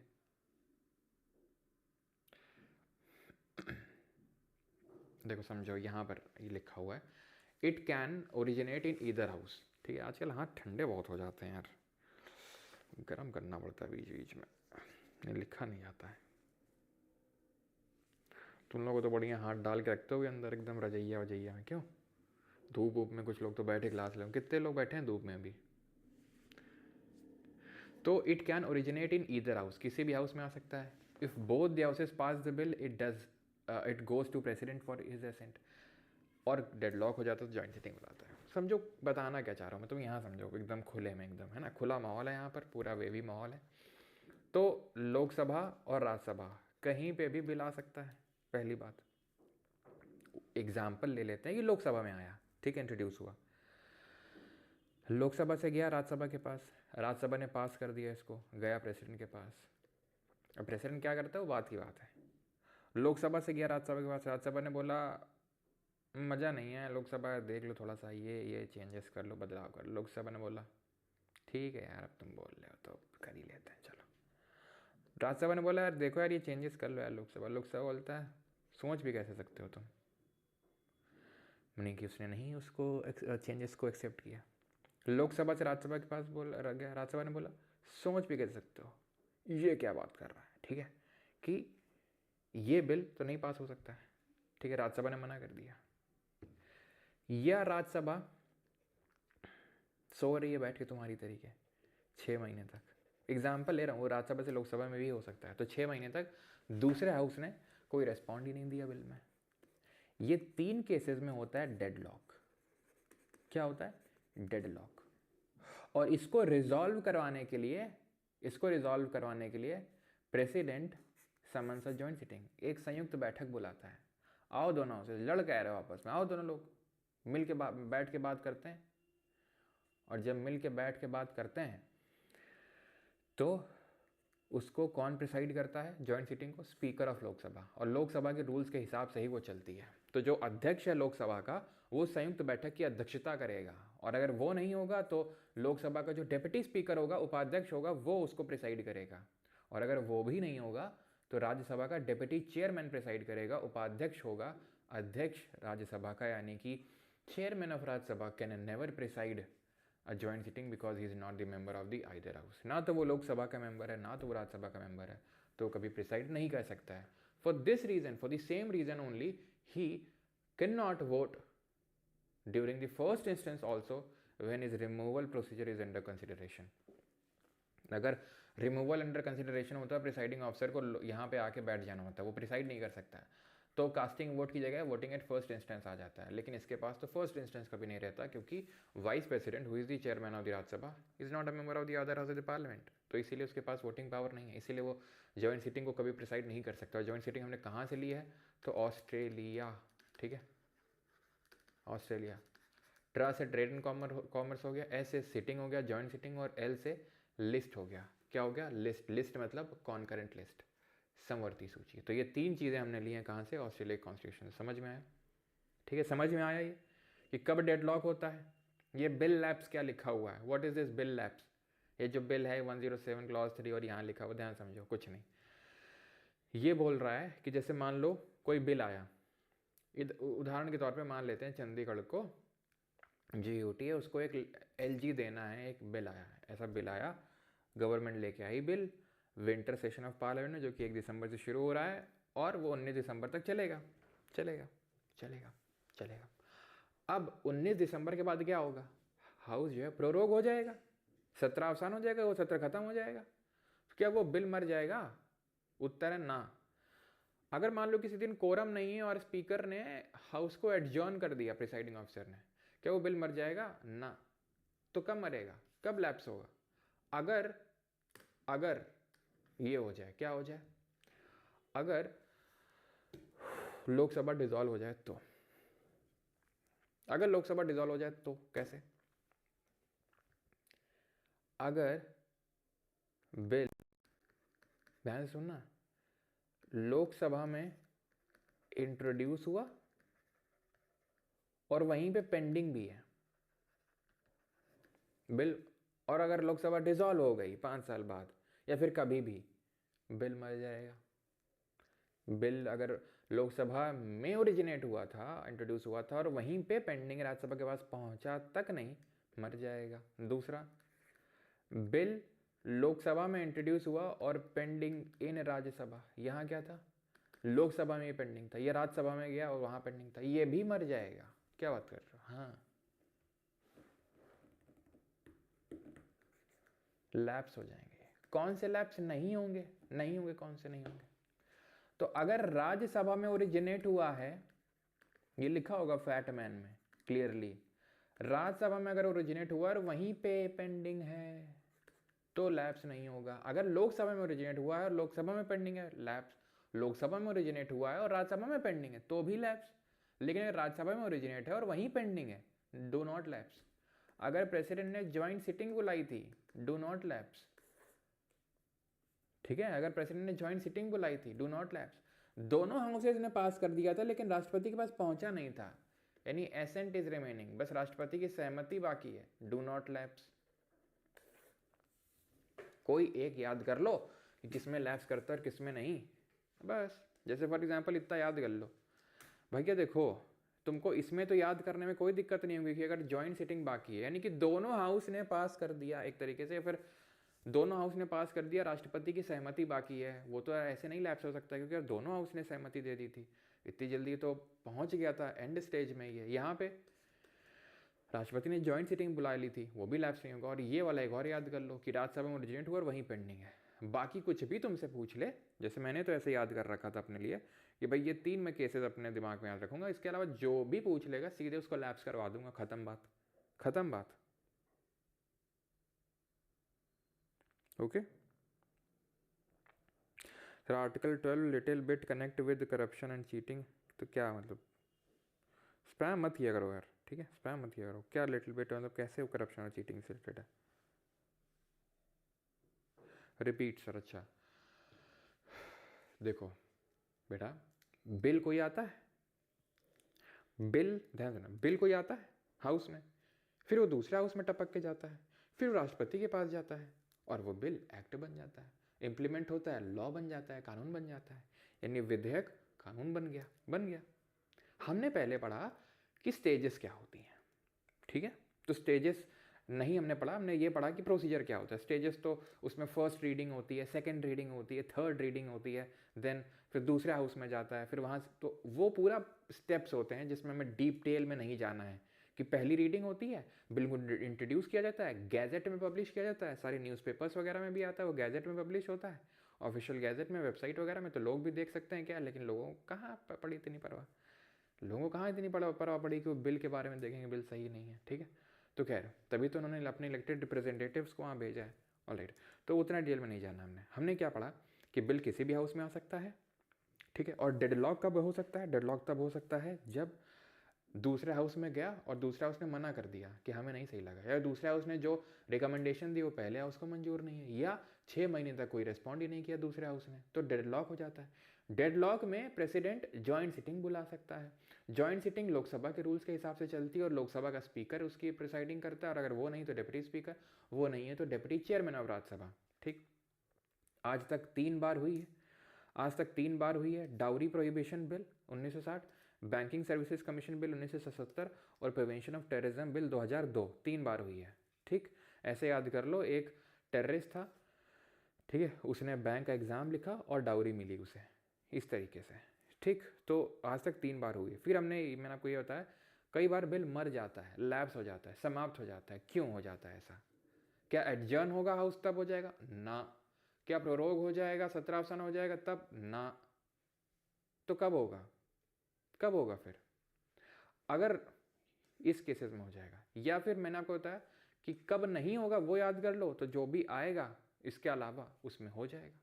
जैसे कि अगर उसमें दोनों हाउसेज ने पास कर दिया था लेकिन बस राष्ट्रपति की सहमति बाकी थी और लोकसभा डिसॉल्व हो गई थी, तो लैप्स नहीं करेगा। राष्ट्रपति ने संयुक्त बैठक बुलाई थी, जॉइंट सिटिंग, तो लैप्स नहीं होगा। राज्यसभा में ओरिजिनेट हुआ, वहीं पे पेंडिंग है, तो लैप्स नहीं होगा। बाकी हर केस में लैप्स हो जाएगा, ठीक। जॉइंट सिटिंग मनी बिल और कॉन्स्टिट्यूशनल अमेंडमेंट बिल में नहीं बुलाई जाती है, ध्यान रखना। धन विधेयक और संवैधानिक संशोधन विधेयक में कोई संयुक्त बैठक नहीं होती है, नो जॉइंट सिटिंग। इनफैक्ट अभी हम आगे जब पढ़ेंगे तो वहाँ देखेंगे राज्य के केस में, राज्यों के केस में जॉइंट सिटिंग का कोई प्रावधान नहीं। खैर अगर समझ में आए तो ठीक है, नहीं तो वो मैं वहाँ पढ़ाऊँगा। लेकिन ये ध्यान रखना कि जॉइंट सिटिंग सिर्फ ऑर्डिनरी बिल में, साधारण विधेयक में होती है, धन विधेयक या संवैधानिक संशोधन अधिनियम में नहीं होती है, विधेयक में नहीं होती है। और बिल को जो जॉइंट सिटिंग में बिल को सिर्फ सिंपल मेजॉरिटी, साधारण बहुमत से पास करना होता है। ऑलराइट, अब आते हैं special procedure for money bill. 109, 107 ordinary bill का procedure, 108 joint sitting, 109 money bill का प्रोसीजर लिखा हुआ है, डेफिनेशन नहीं। 109 में प्रोसीजर लिखा हुआ है। क्या प्रोसीजर? पहला स्टेप कि लोकसभा में ही आ सकता है, पहली चीज़ तो ये। राज्यसभा में ओरिजिनेट ही नहीं हो सकता है। ऑर्डिनरी बिल दोनों में आ रहा था लेकिन मनी बिल सिर्फ लोकसभा में आ सकता है। और प्रेसिडेंट के रिकमेंडेशन से आ सकता है, सिर्फ राष्ट्रपति की सिफारिश पे आ सकता है। नहीं, राष्ट्रपति से आपको पूछना पड़ेगा। क्यों पूछना पड़ेगा उसका भी अभी कारण आपको पता चलेगा। लेकिन राज्यसभा में इंट्रोड्यूस नहीं हो सकता है, ध्यान रखना। एक बार जब इस बिल को पास कर दिया जाता है तब ये राज्यसभा के पास जाता है, और राज्यसभा के पास क्या पावर है? या तो अप्रूव कर दे, well and good, good boy, ठीक है, या फिर वो अमेंडमेंट सजेस्ट कर दे कि लोकसभा प्लीज़ आप ये अमेंडमेंट कर लो, चेंजेस कर लो इस बिल में। Now it is up to Lok Sabha to accept it or not, लेकिन it is not mandatory on the part of Lok Sabha to accept the recommendation of Rajya Sabha. ये लोकसभा पर निर्भर करता है कि वो राज्यसभा के द्वारा दिए गए सुझावों को अपनाए या ना अपनाए। ऐसा कोई ज़रूरी नहीं है कि राज्यसभा ने जो बोला है वो करना ही है, वो पूरी पावर लोकसभा के पास है। और तीसरा काम ये कर सकता है बस कि 14 दिन तक उसको डिले कर सकता है। 14 दिन तक अगर उसने कोई रिस्पॉन्ड नहीं किया, रिस्पॉन्स नहीं दिया, तो मान लिया जाएगा कि जिस हालत में लोकसभा ने उसको राज्यसभा को दिया था उसी हालत में राज्यसभा ने भी उसको पास कर दिया और वो चला जाएगा राष्ट्रपति के पास, ठीक। तो लोकसभा के पास यहाँ पर अल्टीमेट अथॉरिटी होती है when it comes to money bill. Rajya Sabha तो बस मैक्सिमम इतना कर सकता है कि 14 दिन के लिए बस डिले कर सकता है, इससे ज़्यादा और कुछ नहीं कर सकता। अमेंडमेंट देगा, सजेस्ट करेगा, रिकमेंडेशन, वो लोकसभा पे डिपेंड करता है एक्सेप्ट करे ना करे। 110 talks about the definition of money bill. ये धन विधेयक की परिभाषा के बारे में बात करता है। 109 में प्रोसीजर लिखा हुआ है पूरा, 110 में डेफिनेशन लिखी हुई है, ठीक है। 110 में डेफिनेशन लिखी हुई है। क्या है डेफिनेशन? इम्पोजिशन, एबॉलिशन, रिमिशन और ऑल्टरेशन और रेगुलेशन ऑफ एनी टैक्स। किसी भी कर का लगाना, समाप्त करना, माफ़ करना, परिवर्तन या नियम बनाना, ये आएगा मनी बिल के तहत। इसको रटना नहीं है, बस देख लो, ठीक है। रेगुलेशन ऑफ बोरोइंग यानी उधार का विनियमन, custodian audit of consolidated fund of and consolidated fund और contingency fund, appropriation of money out of consolidated fund यानी कि संचित निधि से अगर पैसा निकालना है तो, declaring any expenditure as charge on consolidated fund, ठीक है। ये सारी चीज़ें आप पढ़ो इसको एक बार, ठीक है। ये सारी चीज़ें आती हैं जिसको कि हम डेफिनेशन ऑफ मनी बिल बोलते हैं, धन विधेयक की परिभाषा।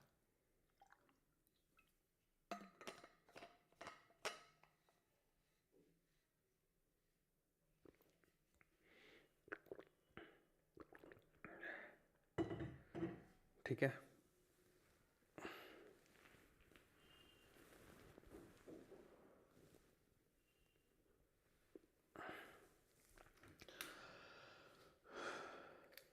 तो कोई भी, ठीक है,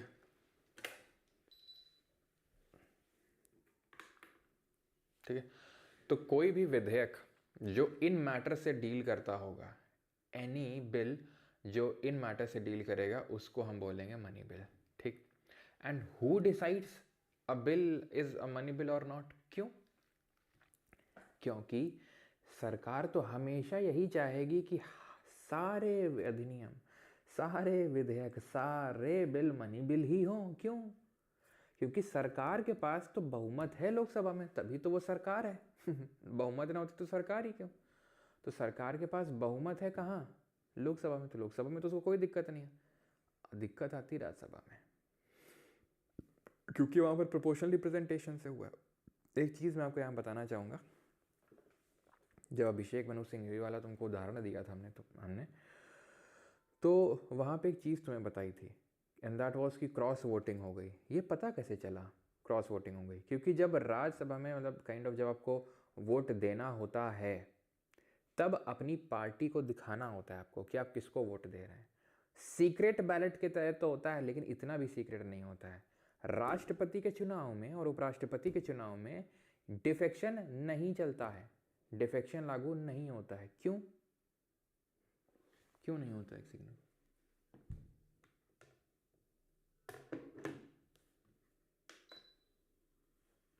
ठीक है। क्यों नहीं लागू होता है राष्ट्रपति और उपराष्ट्रपति केस में डिफेक्शन? बिकॉज वहाँ पे आपको दिखाना नहीं होता है कि आपने किसको वोट दिया है। ये आपको दिखाने की कोई ज़रूरत नहीं है कि आपने किसको वोट दिया है, तो उस केस में डिफेक्शन लागू ही नहीं होता है।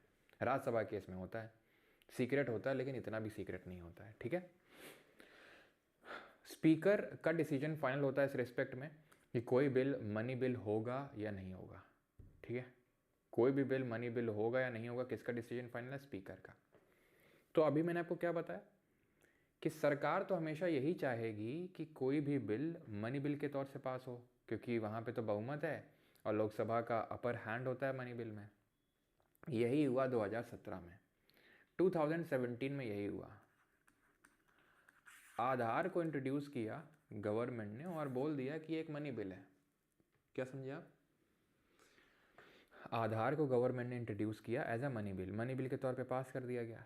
सुप्रीम कोर्ट में मैटर गया, क्योंकि ऑपोजिशन का कहना था कि इसमें मनी जैसा क्या है। गवर्नमेंट का कहना था इसमें सब्सिडी वाला एक वो है, क्लॉज है कि सब्सिडी भी हमें आधार के थ्रू लिंक कर देंगे, तो ये वाली चीज़ जो है ये मनी बिल के डेफिनेशन में आती है, ठीक है। तो इसलिए ये मनी बिल होगा, ठीक। तो सुप्रीम कोर्ट ने आधार वाला जो केस था, जिसको हम केएस पुट्टास्वामी केस भी बोलते हैं, जहाँ राइट टू प्राइवेसी भी निकल के आया था, आर्टिकल नंबर 21 के तहत उसको बोला गया था, तो उसमें इसी केस में पहली बात तो उसने बोल दिया सुप्रीम कोर्ट ने कि हाँ आधार है मनी बिल। भले एक यहाँ पे डिसेंटिंग जजमेंट आया था DY चंद्रचूड़, जो पिछले से पिछले चीफ जस्टिस थे इंडिया के, उनका ये कहना था ये फ्रॉड है कॉन्स्टिट्यूशन में। क्यों? क्योंकि आप एक क्लॉज डाल के उस पूरे बिल को मनी बिल नहीं डिक्लेयर कर सकते। तो ऐसे तो कोई भी बिल में आप मनी को लेके प्रोविजन डाल दो, इससे तो ऐसा तो है नहीं कि पूरा बिल मनी बिल बन जाएगा। ऐसे तो सारे ऑर्डिनरी बिल में आप एक मनी का क्लॉज डालो और उसको मनी बिल बना के पास कर दो। तो उनकी वहाँ पे डिसेंटिंग जजमेंट आई थी इसमें, लेकिन फाइनली तो सुप्रीम कोर्ट का मेजॉरिटी जजमेंट यही था कि हाँ आधार है आपका मनी बिल। लेकिन लोकसभा का जो स्पीकर का डिसीजन है कि कोई बिल मनी बिल होगा नहीं होगा, ये सब्जेक्ट जुडिशियल रिव्यू है, फाइनल नहीं है। It can be challenge in any court. ये आधार केस जो 2017 का हुआ था, केस पुट्टास्वामी केस, उसमें बोला गया था, ठीक है। A bill is not considered as a money bill if it provides for the imposition। तो मतलब इस केस में अगर कोई फाइन और को लेके कोई बिल है, फाइन का इम्पोजिशन है उस बिल में, या फिर लोकल अथॉरिटी का कोई टैक्स है, तो उसको मनी बिल नहीं माना जाता है, ठीक है। ओके,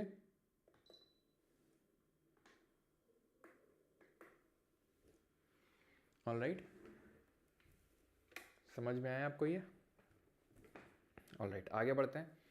111 में तो 109 में प्रोसीजर, 110 में डेफिनेशन, 111 में एसेंट टू बिल्स है। बिल को सहमति कौन देता है? राष्ट्रपति देता है, ठीक है। प्रेसिडेंट, दोनों सदनों से विधेयक पारित होने के बाद उसे राष्ट्रपति के समक्ष प्रस्तुत किया जाता है, ठीक है। राष्ट्रपति क्या कर सकते हैं? या तो बिल को एसेंट कर सकते हैं तो वो लॉ बन जाएगा, या वो अपनी वीटो पावर का यूज़ कर सकते हैं। बिल वो ऑर्डिनरी बिल भी हो सकता है, वो मनी बिल भी हो सकता है। दोनों हाउसेस से पास होने के बाद, यानी लोकसभा से पास होने के बाद राज्यसभा से पास होने के बाद वो राष्ट्रपति के पास जाता है। वो क्या कर सकते हैं? दो चीज़ कर सकते हैं, या तो पॉजिटिव पावर सहमति दे दी, वो एक्ट बन गया, नेगेटिव पावर यानी कि उन्होंने रोक लगा दी, veto power. Negative power, veto power. Veto power is 3 तरह का, एब्सोल्यूट, सस्पेंसिव, पॉकेट। एब्सोल्यूट का मतलब मना कर दिया, हम नहीं देंगे एसेंट इसमें, प्रेसिडेंट ने मना कर दिया, हम नहीं देंगे एसेंट इसमें, ओके। सस्पेंसिव वीटो, प्रेसिडेंट ने रिटर्न कर दिया, फिर से देखो इसको एक बार, ठीक है। ये मनी बिल के केस में अवेलेबल नहीं होता है, क्यों?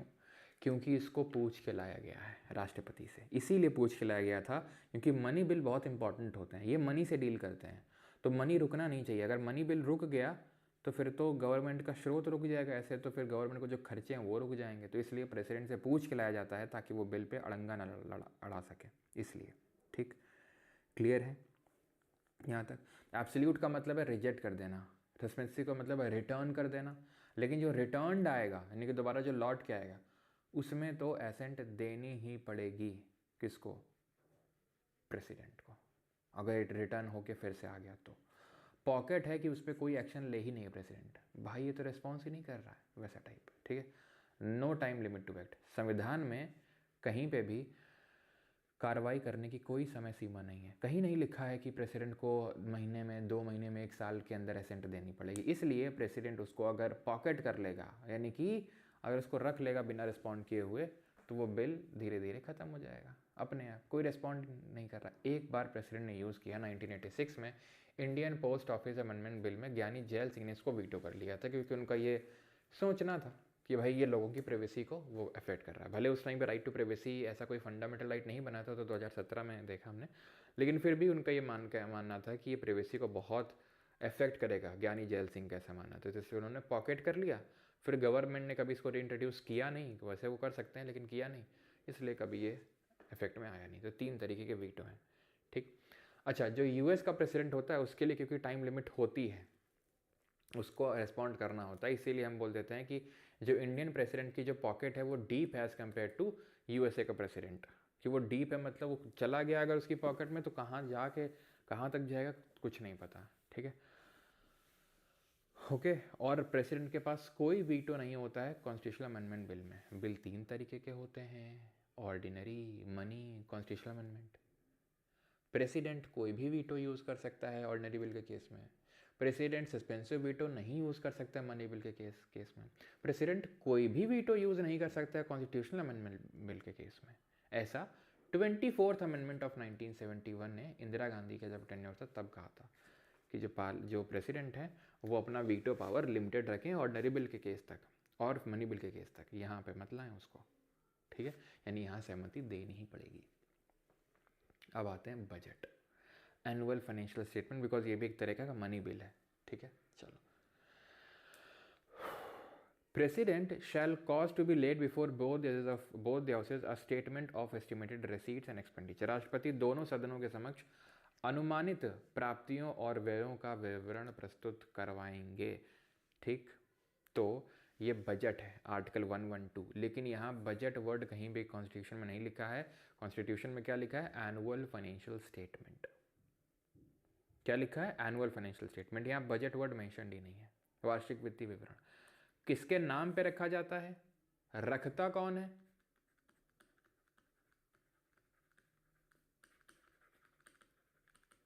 रखते हैं ये, और किसके नाम पे रखा जाता है? इनके नाम पे।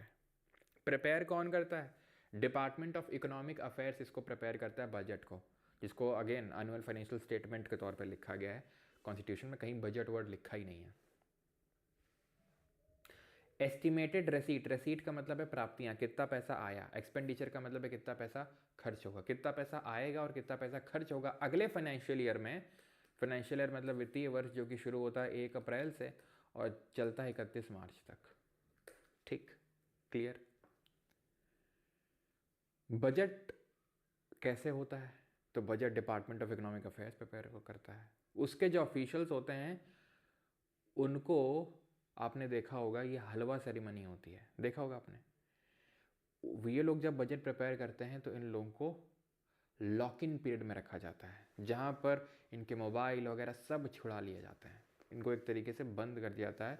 बंद का मतलब ऐसा नहीं जेल में डाल दिया, लॉकअप में, ठीक है, सब कुछ फैसिलिटीज़ होती हैं, लेकिन ऐसी फैसिलिटी नहीं होती जिससे कि कम्युनिकेट कर सकते हैं बाहर, क्योंकि ये अफेक्ट कर सकते हैं नेगेटिवली। क्योंकि कई बार ऐसा हो रखा है पहले कि बजट आने से पहले ही उसकी कुछ चीज़ें लीक हो गई, तो इसलिए ऐसे प्रोविज़न को रखा जाता है। ऐसा नहीं कि अभी हाल ही में हुआ, बहुत पहले से ये चला आ रहा है कि जो भी डिपार्टमेंट ऑफ इकोनॉमिक अफेयर्स के जो ऑफिशियल्स होते हैं, जो बजट प्रिपरेशन में इन्वॉल्व होते हैं, उनको लॉक इन पीरियड से पहले ये हलवा खिलाया जाता है। काइंड ऑफ एक है सेरेमनी तो है, ठीक है। अब हटा देते हैं, मुँह फालतू में भूख भूख लग रही, मुँह में पानी आ रहा है, ठीक है। तो तो आर्टिकल नंबर 113 पे आते हैं। This talks about the procedure in parliament with respect to estimate. देखो, बजट जनरली प्रिपेयर होता है, फिर उसके बाद 1 Feb को लगभग प्रेजेंट किया जाता है। 1 Feb को, उससे पहले इकोनॉमिक सर्वे आता है। इकोनॉमिक सर्वे लगभग 2 दिन पहले आता है आपके बजट आने से पहले।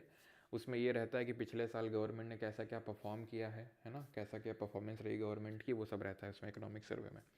2 वॉल्यूम में आता है वो इकोनॉमिक सर्वे। फिर उसके बाद फुल फ्लेजेड बजट आता है, ठीक।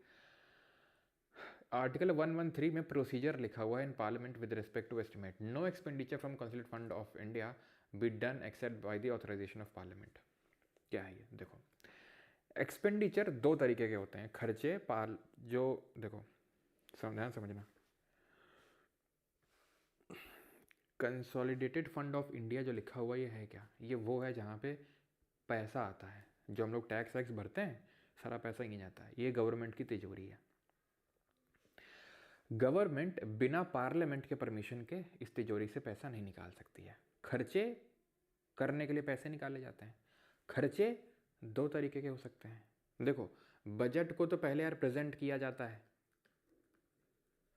ठीक है, फिर बजट को डिस्कस किया जाता है, ठीक है, देन फिर कुछ कमिटी होती हैं उसमें स्क्रूटनी करती हैं, जिनको डिपार्टमेंटल रिलेटेड स्टैंडिंग कमिटीज बोलते हैं।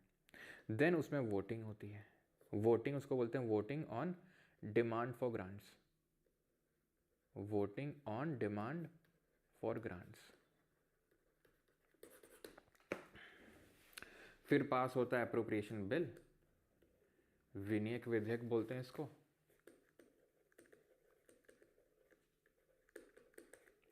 और फिर फाइनेंस बिल पास होता है।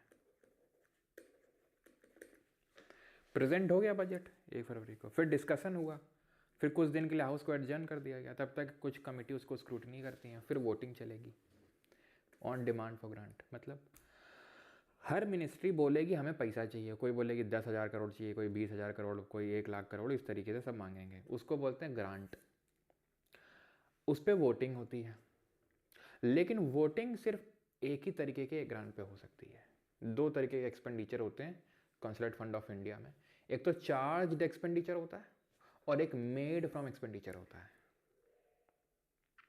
चार्ज एक्सपेंडिचर पे वोटिंग अलाउड नहीं है। क्यों? क्योंकि इससे सैलरी निकलती हैं प्रेसिडेंट की, जजेस की, सुप्रीम कोर्ट के जजेस की, इन सब की। हाई कोर्ट के जजेस की नहीं, हाई कोर्ट की वो स्टेट वाले से निकलेगी। हाई कोर्ट जजेस की पेंशन निकलती है यहाँ से। पेंशन क्यों? क्योंकि जिस राज्य में हैं हाई कोर्ट के जजेस, वहाँ की वो लोग सैलरी देंगे, लेकिन जब रिटायर हो गए तब पता चला एक जज साहब इलाहाबाद हाई कोर्ट में भी थे, मद्रास हाई कोर्ट में भी थे, कलकत्ता हाई कोर्ट में भी थे, अब उनको कौन पेंशन दे? तो इंडिया से निकलेगी उनकी पेंशन। ये वोटेबल नहीं है, सीधा आएगा पास हो जाएगा, वोटिंग अलाउड ही नहीं है इसमें। सो दैट उनकी सैलरी को ऊपर नीचे ना किया जा सके, सो दैट कि वो इंडिपेंडेंटली काम कर सके, निष्पक्ष रूप से काम कर सकें, इसलिए उसको रखा गया non votable part of budget में, जो है चार्ज एक्सपेंडिचर। और जो मेड फ्रॉम है उसी में सिर्फ वोटिंग होती है, और वो भी सिर्फ लोकसभा में ही होती है, राज्यसभा के में वोटिंग नहीं होती है। राज्यसभा सिर्फ डिस्कस कर सकता है, खत्म। राज्यसभा सिर्फ डिस्कस कर सकता है, वोट तो कर ही नहीं सकता है। चार्ज वाला तो वैसे ही वोटेबल नहीं है, ना तो लोकसभा ना राज्यसभा। ये वाला जो वोटेबल है भी मेड फ्रॉम, ये सिर्फ लोकसभा में वोटेबल है बस। किसके बिहाफ में डिमांड प्रेजेंट की जाती है? हर काम प्रेसिडेंट के बिहाफ में होता है। याद करो आर्टिकल 5377 114। अब आएगी अप्रोप्रिएशन बिल की बारी, ठीक है। वोटिंग तो हो गई। अब बिना अप्रोप्रिएशन बिल को पास किए हुए government consolidated fund of India से पैसा नहीं निकाल सकती है। As simple as that. जो लोग इंस्टाग्राम में होंगे तो उन्हें पता होगा, भी कुछ दिन पहले एक रील भी डली थी, अगर आपने देखी हो, ठीक है, कि जब तक अप्रोप्रिएशन बिल नहीं पास होगा 1 रुपये नहीं निकाल सकती है सरकार कंसोलिडेटेड फंड ऑफ इंडिया से। तो इसको पास करवाना होता है, जो हो जाता है पास, क्योंकि सरकार का तो बहुमत होता है लोकसभा में। अब राज्यसभा में क्यों नहीं रखा गया इस चीज़ को? क्योंकि पता है, कॉन्स्टिट्यूशन मेकर्स को भी पता था कि राज्यसभा में इनका बहुमत तो होगा नहीं, तो फिर ऐसे तो बजट पास ही नहीं हो पाएगा। जब बजट पास नहीं होगा तो खर्चे कैसे चलेंगे? कितना सोच समझ के सोचो बनाए है ना, तो खर्चे कैसे चलेंगे सरकार के? देश तो ऐसे रुक जाएगा फिर, तो इसलिए सिर्फ लोकसभा में ही वोटेबल है। So the appropriation bill is introduced to authorize the withdrawal of money from the Constituent Fund of India. No amendment or voting on the appropriation bill amounts if it is passed as a formality after demand for grants are voted. तो voting पहले हो चुकी है, तो यहाँ ऐसा voting वगैरह कुछ नहीं होती है, चीज़ ध्यान रखना, ठीक है? ओके। कट मोशन भी वोटिंग के टाइम पे मूव किए जाते हैं, ठीक है? कट मोशन क्या होते हैं तो आप समझिए, अप्रोप्रिएशन बिल में ऐसा कोई वोटिंग वगैरह कुछ नहीं होता, वो सब हो चुका है। कट मोशन क्या होता है? कट मोशन होते हैं अगर विपक्ष को कोई असहमति दर्ज करवानी है तो कट मोशन पास करते हैं। विपक्ष को कोई असहमति दर्ज करवानी है तो कट मोशन पास करते हैं, जो कि जनरली होते ही नहीं है पास। क्यों? होगी सरकार के पास तो बहुमत है, तो कट मोशन पास ही नहीं होते हैं जनरली। और पास हो गए तो मतलब ये है कि सरकार के पास फिर बहुमत नहीं है, यानी कि ले आओ फिर नो कॉन्फिडेंस मोशन, ठीक है? पॉलिसी कट का मतलब है reduce the amount to ₹1 to criticise government policy. Ministry ने मांगा 10,000 करोड़ चाहिए, नहीं हम ₹1 देंगे, ये बेइज्जती करना होता है। Policy cut. Economic cut, ministry ने मांगा लमसम अमाउंट से वो कर देना, reduce by specific amount. 10,000 crore मांगा, नहीं 10,000 नहीं 8,000 करोड़ दे पाएंगे, ठीक है? Economic cut. टोकन कट, अच्छा 10,000 करोड़ रुपए मांगा था, ओके 100 रुपये हटा लो, बाकी का पैसा दे देंगे, जितना भी 9,000 करोड़ जितना भी होगा सब, ठीक है? उतना पैसा दे देंगे, 100 रुपये नहीं देंगे। अगेन बेइज्जती करना, टोकन कट। तो ये जो कट मोशन होते हैं ये पास होते नहीं जनरली, ठीक है? लेकिन ये पास किए जा सकते हैं to show the disappointment to show the disappointment from the government policies, लेकिन जनरली पास होते नहीं क्योंकि सरकार के पास बहुमत होता है। Okay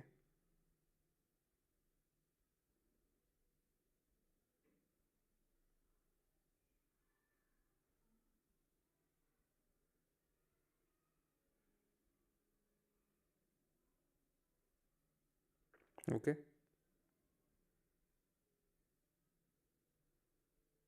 all right.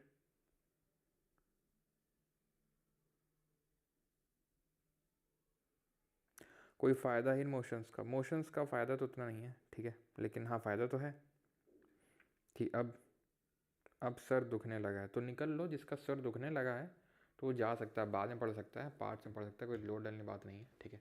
क्योंकि थोड़ा ही बचा है, ऑलमोस्ट ख़त्म ही हो गया है।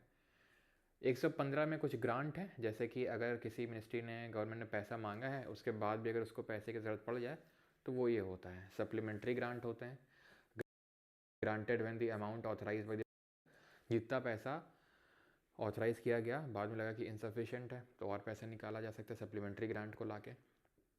Granted for additional expenditure upon some new service, कोई नई चीज़ आ गई है जो, ठीक है, कोई नई चीज़ आ गई है ऐसी एडिशनल सर्विस, तो उसके लिए additional grant. Excess grant, it is granted when money has been spent in on any service in excess, यानी कि जो पैसा ऑथराइज़ किया गया था वो स्पेंड हो चुका है, बैंक अकाउंट खाली हो गया, यहाँ खाली नहीं हुआ अभी, ठीक है? इनसफिशिएंट लग रहा था, यहाँ खाली हो चुका है, अब और पैसा लाओ, एक्सेस ग्रांट हो गया, ठीक? वोट ऑन क्रेडिट, ये होता है kind of blank cheque, financial grant given to executive from India's resources to meet urgent financial needs, ये होता है, ठीक है? Details can not be shared ordinarily in the budget, detail share नहीं की जा सकती थी क्योंकि एकदम इमरजेंसी टाइप आ गया। तो ये जो पार्लियामेंट है, लोकसभा है, वो ब्लैंक चेक दे देगा कि भाई जितना पैसा हो चाहिए वो ले लेना अपने हिसाब से, ये वोट ऑन क्रेडिट हो गया। यहाँ क्या है, पैसा ख़त्म हो सकता है, ऑथराइज जितना किया गया था उतना इंसफिशिएंट लग रहा है, कोई नई सर्विस आ गई है जो कि नहीं लिखी हुई थी बजट में, ये क्या है, ख़त्म हो गया पैसा। और दो, ये क्या है, ब्लैंक चेक है, कोई नई इमरजेंसी सर्विस आ गई है तो जितना चाहिए वो ले लेना, ये वोट ऑन क्रेडिट है। वोट ऑन अकाउंट अलग चीज़ होती है। देखो होता क्या था पहले, आज 1 फरवरी को बजट प्रेजेंट होता है, पहले क्या होता था, पहले कांग्रेस के टाइम पे, ये तो 2017 से शुरू हुआ है तो कांग्रेस के टाइम पे या फिर उससे पहले 2007 फरवरी के लास्ट में लगभग 25 फरवरी के अराउंड बजट को लाया जाता था। लाते लाते लाते पास होते होते होते वो क्या हो जाता था, अप्रैल तक चला जाता था, ठीक? फाइनेंशियल ईयर, वित्तीय वर्ष तो 1 अप्रैल से शुरू हो जाता है, तो गवर्नमेंट के खर्चे तो 1 अप्रैल से शुरू हो जाते हैं, तो फिर अब गवर्नमेंट खर्चे करेगी कैसे जब तक अप्रोप्रिएशन बिल पास नहीं होगा? आर्टिकल 114 रिकॉल करो।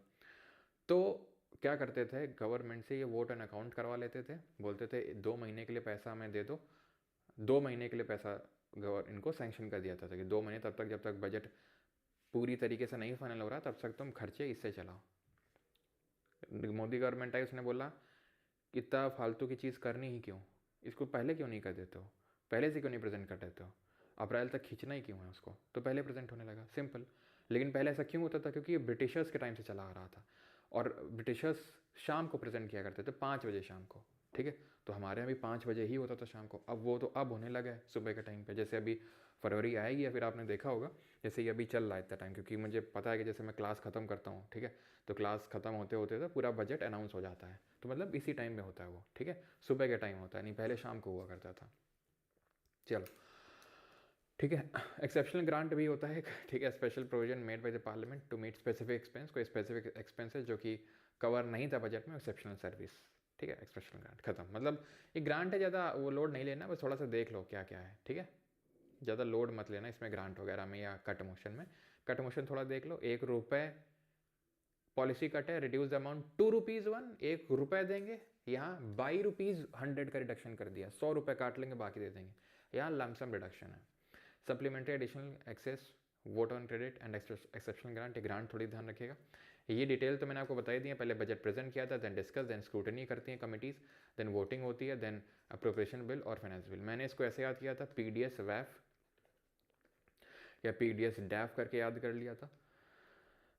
पीडीएस वो स्कीम चलती है गवर्नमेंट की ना, पब्लिक डिस्ट्रीब्यूशन स्कीम, जहाँ अनाज दिया जाता है फ्री, मतलब सस्ते में, तो पीडीएस और डैफ मतलब डिमांड फॉर ग्रांट, ठीक है, डिमांड फॉर ग्रांट, या फिर वैफ अगर याद कर सकते हो तो वैफ भी याद कर सकते हो, voting on demand for grant, या डैफ हो जब आप यूपीएससी का कोई एग्ज़ाम निकालते हो, खासकर जो सिविल सर्विसेज हो गया है, सीएपीएफ वगैरह ये सब, तो वहाँ पे डैफ भरना होता है, डिटेल एप्लीकेशन फॉर्म, तो वो याद कर सकते हो। Demand for grant, appropriation bill और फाइनेंस बिल, ठीक है। चलो, तो ये स्टेजेस होती हैं। अब आते हैं डिफरेंट टाइप्स ऑफ फंड में, थोड़ा सा 2-3 मिनट का है ये भी टॉपिक। कंसोलिडेटेड फंड अभी हम देख चुके हैं, आर्टिकल नंबर 266 क्लॉज 1 में मेंशन है। जितना भी गवर्नमेंट को टैक्स वैक्स का पैसा आता है सब यहीं पे जाता है, गवर्नमेंट बिना लोकसभा के या फिर पार्लियामेंट के परमिशन के, या फिर हम लोग बोल सकते हैं लोकसभा के परमिशन के, इससे बिना पूछे पैसा नहीं निकाल सकती, यानी कि बिना अप्रोप्रिएशन बिल पास किए हुए पैसा इससे नहीं निकाला जा सकता है, as simple as that. Clear है, क्लियर है यहाँ तक? तो भारत की जो संचित निधि है वो आर्टिकल 266 क्लॉज 1 में लिखी हुई है, इसमें कर और राजस्व का पैसा आता है, बिना पार्लियामेंट के परमिशन से इससे पैसा नहीं निकाला जा सकता। Public account of India 266 clause 2 में आता है। जो भी जुडिशियल डिपॉजिट होता है, यानी कि जब आप जाते हो कोर्ट में, फाइन लगाती है कोर्ट, तो वो सारा पैसा इसी में जाता है पब्लिक अकाउंट में। रेमिटेंस, जो विदेश में जो लोग भारत के लोग विदेश में रह रहे हैं, वो जो भारत में पैसा भेजते हैं उसको रेमिटेंस बोलते हैं, वो सारा पैसा यहीं पे आता है। इसको निकालने के लिए यहाँ पैसा सरकार को संसद की ज़रूरत नहीं होती है, संसद की परमिशन की ज़रूरत नहीं होती, क्योंकि वो, ठीक है, वो डायरेक्ट एग्जीक्यूटिव ही, गवर्नमेंट खुद उसके हाथ में होता है, जब चाहे तब पैसा निकाल सकती है। और एक इमरजेंसी फंड भी बनाया गया आर्टिकल नंबर 267 के तहत, ये दोनों 266 में, ये 267 में है। इसको कंटिजेंसी, भारत की आकस्मिक निधि, यानी कि कोई इमरजेंसी आ जाए तो इसमें पैसा डाल के रखा जाता है, जो प्रेसिडेंट के अंडर में रहता है, एक तरीके से सरकार के अंडर में ही है वो भी, ठीक है, राइट। अच्छा, फाइनेंस बिल क्या होता है? तो हमने सबसे पहले देखा था, अगर आपको याद हो, 3 तरीके के bill, ordinary bill, constitutional amendment bill, ordinary bill और फाइनेंस बिल। फाइनेंस बिल के तहत मनी बिल आ रहा था। फाइनेंस मनी बिल एक तरीके का फाइनेंस बिल था, इसीलिए हम बोल सकते हैं all money bill are financial bill, but vice versa is new true, यानी कि सारे फाइनेंशियल बिल मनी बिल नहीं होते। तो फाइनेंशियल बिल होता है क्या? देखो, आधार वाला जब मैं डिस्कस कर रहा था तो वहाँ पर हम लोगों ने डिस्कस किया कि उसमें गवर्नमेंट ने क्या किया, एक सब्सिडी वाला क्लॉज ऐड कर दिया, उससे वो मनी बिल बना दिया। तो फाइनेंस बिल ये बोलता है कि it deals with some matters of money bill, some और any matter of money bill and also matters of other general legislation. समझना ध्यान से बात को, यानी अगर कोई ऐसा बिल है जिसमें मनी का भी प्रोविजन है, धन का भी है, और matter of other general legislation का मतलब है कुछ ऐसी चीज जो कि ऑर्डिनरी बिल के तहत ट्रीट की जाती है, उन दोनों का अगर कॉम्बिनेशन है तो फाइनेंस बिल, ठीक है। तो यानी अगर ये किसी ऐसे मैटर से डील करता है जो आर्टिकल नंबर 110 में लिखा हुआ है, याद आया 110 में क्या लिखा था कि मनी बिल की डेफिनेशन लिखी हुई थी, किस बिल को मनी बिल डील किया जाएगा, अगर वो है and any other matter of general legislation है, तो ऐसे को हम क्या बोलते हैं? ऐसे को हम बोलते हैं फाइनेंस बिल। और फाइनेंस बिल मनी बिल से 2 एस्पेक्ट में सेम है, बाकी ये पूरा ऑर्डिनरी बिल की तरह ट्रीट किया जाता है। वो 2 एस्पेक्ट ये हैं कि इसको सिर्फ लोकसभा में लाया जा सकता है और ये प्रेसिडेंट की प्रायर रिकमेंडेशन से लाया जा सकता है, जैसे कि मनी बिल था। बाकी ये पूरा ऑर्डिनरी बिल की तरह पास होता है, यानी कि राज्यसभा इसको 14 दिन नहीं, जब तक चाहे तब तक, यानी 6 महीने वाला वो हमने देखा था डिले हो सकता है। राज्यसभा इसमें अमेंडमेंट कर सकता है, लोकसभा ऐसा नहीं कि माने या ना माने, नहीं भैया, 2 चीज़ें हैं ये बस, इसके अलावा पूरी ऑर्डिनरी बिल वाली कंडीशंस हैं। तो क्या इसमें जॉइंट सिटिंग हो सकती है कि नहीं हो सकती है, हाँ या ना? क्या फाइनेंस बिल में जॉइंट सिटिंग अलाउड है या नहीं है, हाँ या ना में उत्तर दें।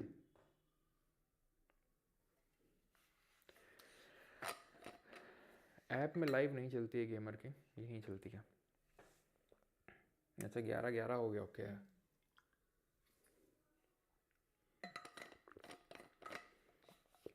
नहीं, अच्छा ना, गधे हो गया तुम लोग एकदम, एकदम ही गधे हो गया। जब बोल रहे हैं तुमसे कि पूरा ऑर्डिनरी बिल की तरह है, तो ऑर्डिनरी बिल में जॉइंट सीटिंग नहीं थी। हम बोल रहे हैं खुला एकदम कि भैया मनी बिल में सिर्फ 2 एस्पेक्ट में सेम है कि लोकसभा में आ सकता है और प्रायर रिकमेंडेशन प्रेसिडेंट चाहिए, बाकी पूरा ऑर्डिनरी बिल है ना, नहीं हो सकती है। अरे क्यों नहीं हो सकती है?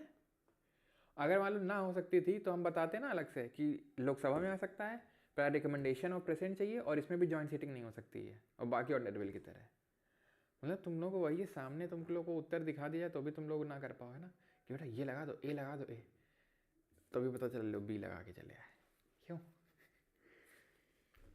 पॉसिबल है, बिल्कुल हो सकती है जॉइंट सिटिंग, ठीक है, joint sitting is possible, possible, possible, okay. चलो बस 2-3 पॉसिबल, ओके। चलो बस 2-3 आर्टिकल और देखने हैं, फिर खत्म लेक्चर। छोटे छोटे हैं अब तो मेन चीज़ तो खत्म हुई। Rules of procedure 118, each house of parliament में make rules for regulating its procedure and conduct of business. संसद का प्रत्येक सदन अपने कार्य विधि और कार्य संचालन को नियंत्रित करने के लिए नियम बना सकता है, वो नियम बना सकते हैं अपने कार्य संचालन के लिए, ठीक है। संसद का प्रत्येक सदन अपनी कार्य विधि और कार्य संचालन को नियंत्रित करने के लिए नियम बना सकते हैं कि हमारा सेशन किस हिसाब से चलेगा। पार्लियामेंट अपने रूल्स बना सकते हैं। Rules of procedure for financial business, parliament can regulate laws related to financial procedure. संसद वित्तीय प्रक्रियाओं से संबंधित कानूनों को नियंत्रित कर सकती है, खत्म। और बाकी जो चीज़ें थी बजट को लेके कि मर्ज हुआ विवेक देब्रॉय कमेटी से एंड, है ना, वो सब, वो हम इकोनॉमिक्स वाले पार्ट में और वो चीज़ देखेंगे, है ना, इकोनॉमिक्स वाले जो हम देखेंगे बजट वगैरह।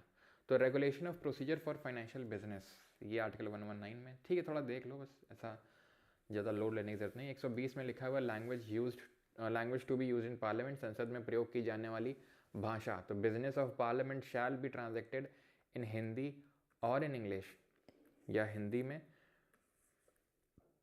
या इंग्लिश में बिजनेस होगा। और इन इंग्लिश वर्ड को 15 साल बाद डिलीट किया जाना था, रिमूव किया जाना था 15 साल बाद, लेकिन उसको रिमूव आज तक नहीं किया गया, बिकॉज जो ऑफिशियल लैंग्वेजेस एक्ट है 1961 का, उससे इसको एक्सटेंड करते चला जा रहा है, मतलब ये किया जा रहा है इसको, ठीक है। तो presiding officer may allow any member to express themselves in their mother tongue. तो जो पीठासीन अधिकारी अध्यक्ष हैं वो बोल सकते हैं किसी भी उसको कि भाई अपनी अपनी मातृभाषा में अगर आपको कुछ कहना है तो आप कह सकते हो, ठीक है, फ्रीली। क्लियर रहती चीज़। तो हिंदी और इंग्लिश में संबोधित सारा काम होगा, लेकिन और इन इंग्लिश वर्ड को 15 साल बाद डिलीट किया जाना था, लेकिन उसको आज तक डिलीट किया नहीं गया। ऑफिशियल लैंग्वेजेस जो एक्ट है 1961 से, उसको आज तक एक्सटेंड किया जाता आ रहा है।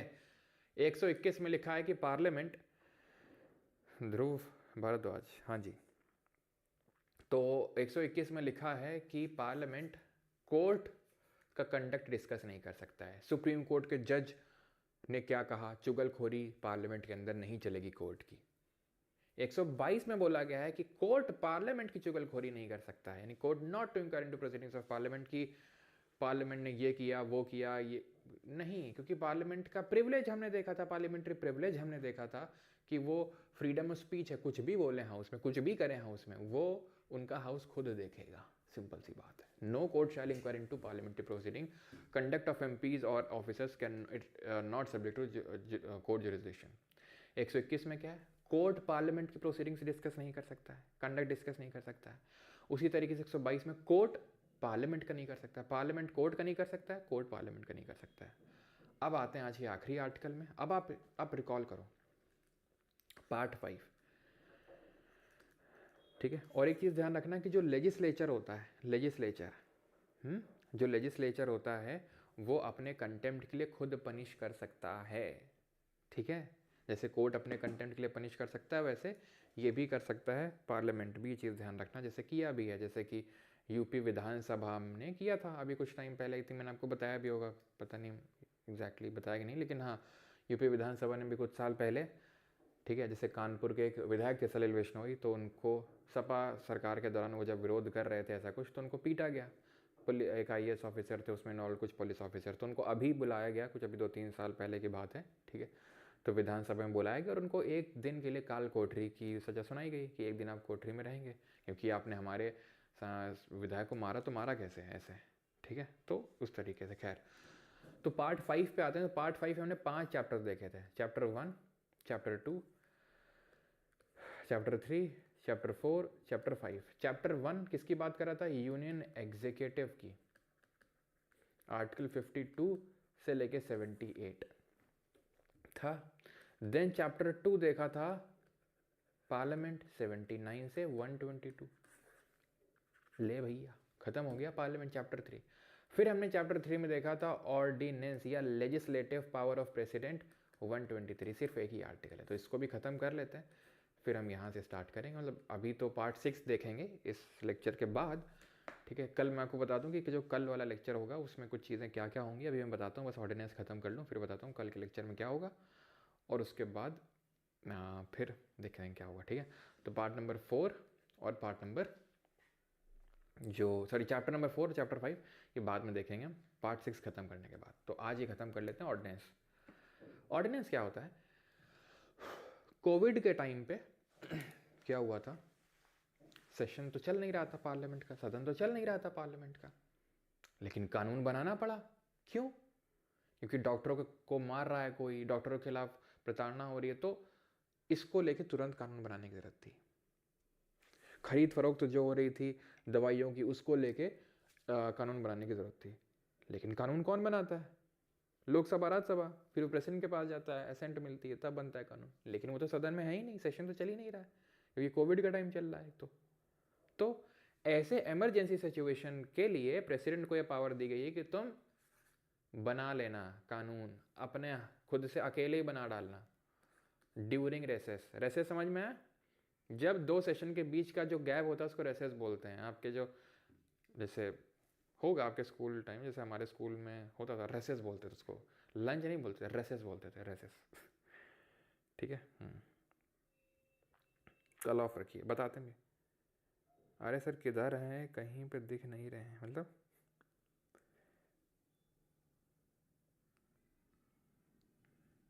ध्रुव पैसे देकर सवाल पूछ रहा है, हमारे पास पैसे नहीं। अरे भैया कौन पैसे देकर सवाल पूछ रहा है? किसने दिए पैसे और उसने कहाँ सवाल पूछा? हाँ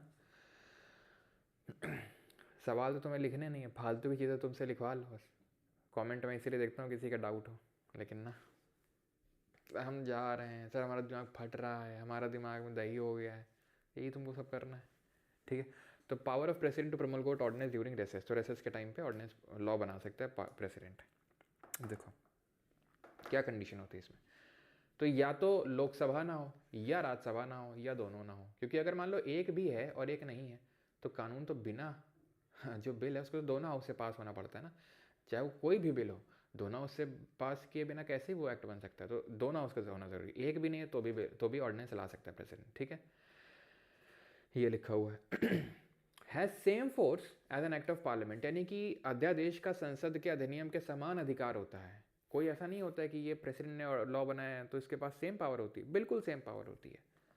लेकिन जब पार्लियामेंट सेशन में आएगी तो इसको पार्लियामेंट के समक्ष प्रस्तुत करना होगा। अगर उसने ठप्पा लगा दिया कि हाँ ठीक है, वेल एंड गुड, और अगर मान लो कि उसने मना कर दिया, मर गया वहीं, और अगर मान लो 6 हफ्ते तक कोई रिस्पॉन्ड ही नहीं किया तो भी वो मर गया। समझ रहे हैं आप?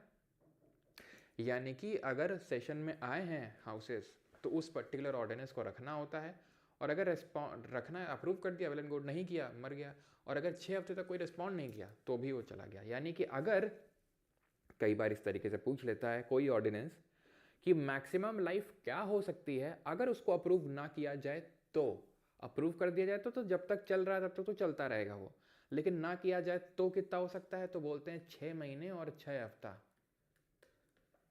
क्योंकि 6 महीने 2 सेशन के बीच का मैक्सिमम गैप 6 महीना हो सकता है। क्लास की शुरुआत में पढ़े थे, जैसे विंटर सेशन या फिर कोई भी सेशन के बीच में मैक्सिमम जो गैप है 6 महीने का हो सकता है। इसीलिए तो हमने बोला कि मिनिमम 2 सेशन तो होने ही पड़ेंगे हर साल। 6 महीने का एक समय हो सकता है, यानी 6 महीने के बाद तो मिलेंगे ही मिलेंगे। और अगर अप्रूव नहीं किया तो मैक्सिमम 6 हफ्ते तक वो जिंदा रहेगा। तो ये इसलिए बोलते हैं कि अगर अप्रूव नहीं किया गया ऑर्डिनेंस तो मैक्सिमम जो लाइफ तब तक जिंदा रहेगा 6 महीने और 6 हफ्ते हैं। ठीक, it can be withdrawn any time by the president, कभी भी प्रेसिडेंट खुद से भी विदड्रॉ कर सकता है। वहीं तक पावर है प्रेसिडेंट की कानून बनाने की जहाँ तक पार्लियामेंट की है, यानी subject mention in the union list and concurrent list. ठीक है, legislative power of president under article 123 हमने देख लिया, इसको लेजिस्लेटिव पावर ऑफ प्रेसिडेंट बोलते हैं। And it is not concurrent, remember this thing you student, you foolish student. ठीक है, तो ऐसे बोलते थे ना हम लोग टीचर्स स्कूल वाले, क्यों? तो it is not concurrent with the power of parliament to make laws. मतलब नहीं तुमते मतलब इसका मतलब ये है कि ऐसा नहीं कि पार्लियामेंट भी सेशन में बैठी हुई है, प्रेसिडेंट भी अपना लॉ बना रहे हैं।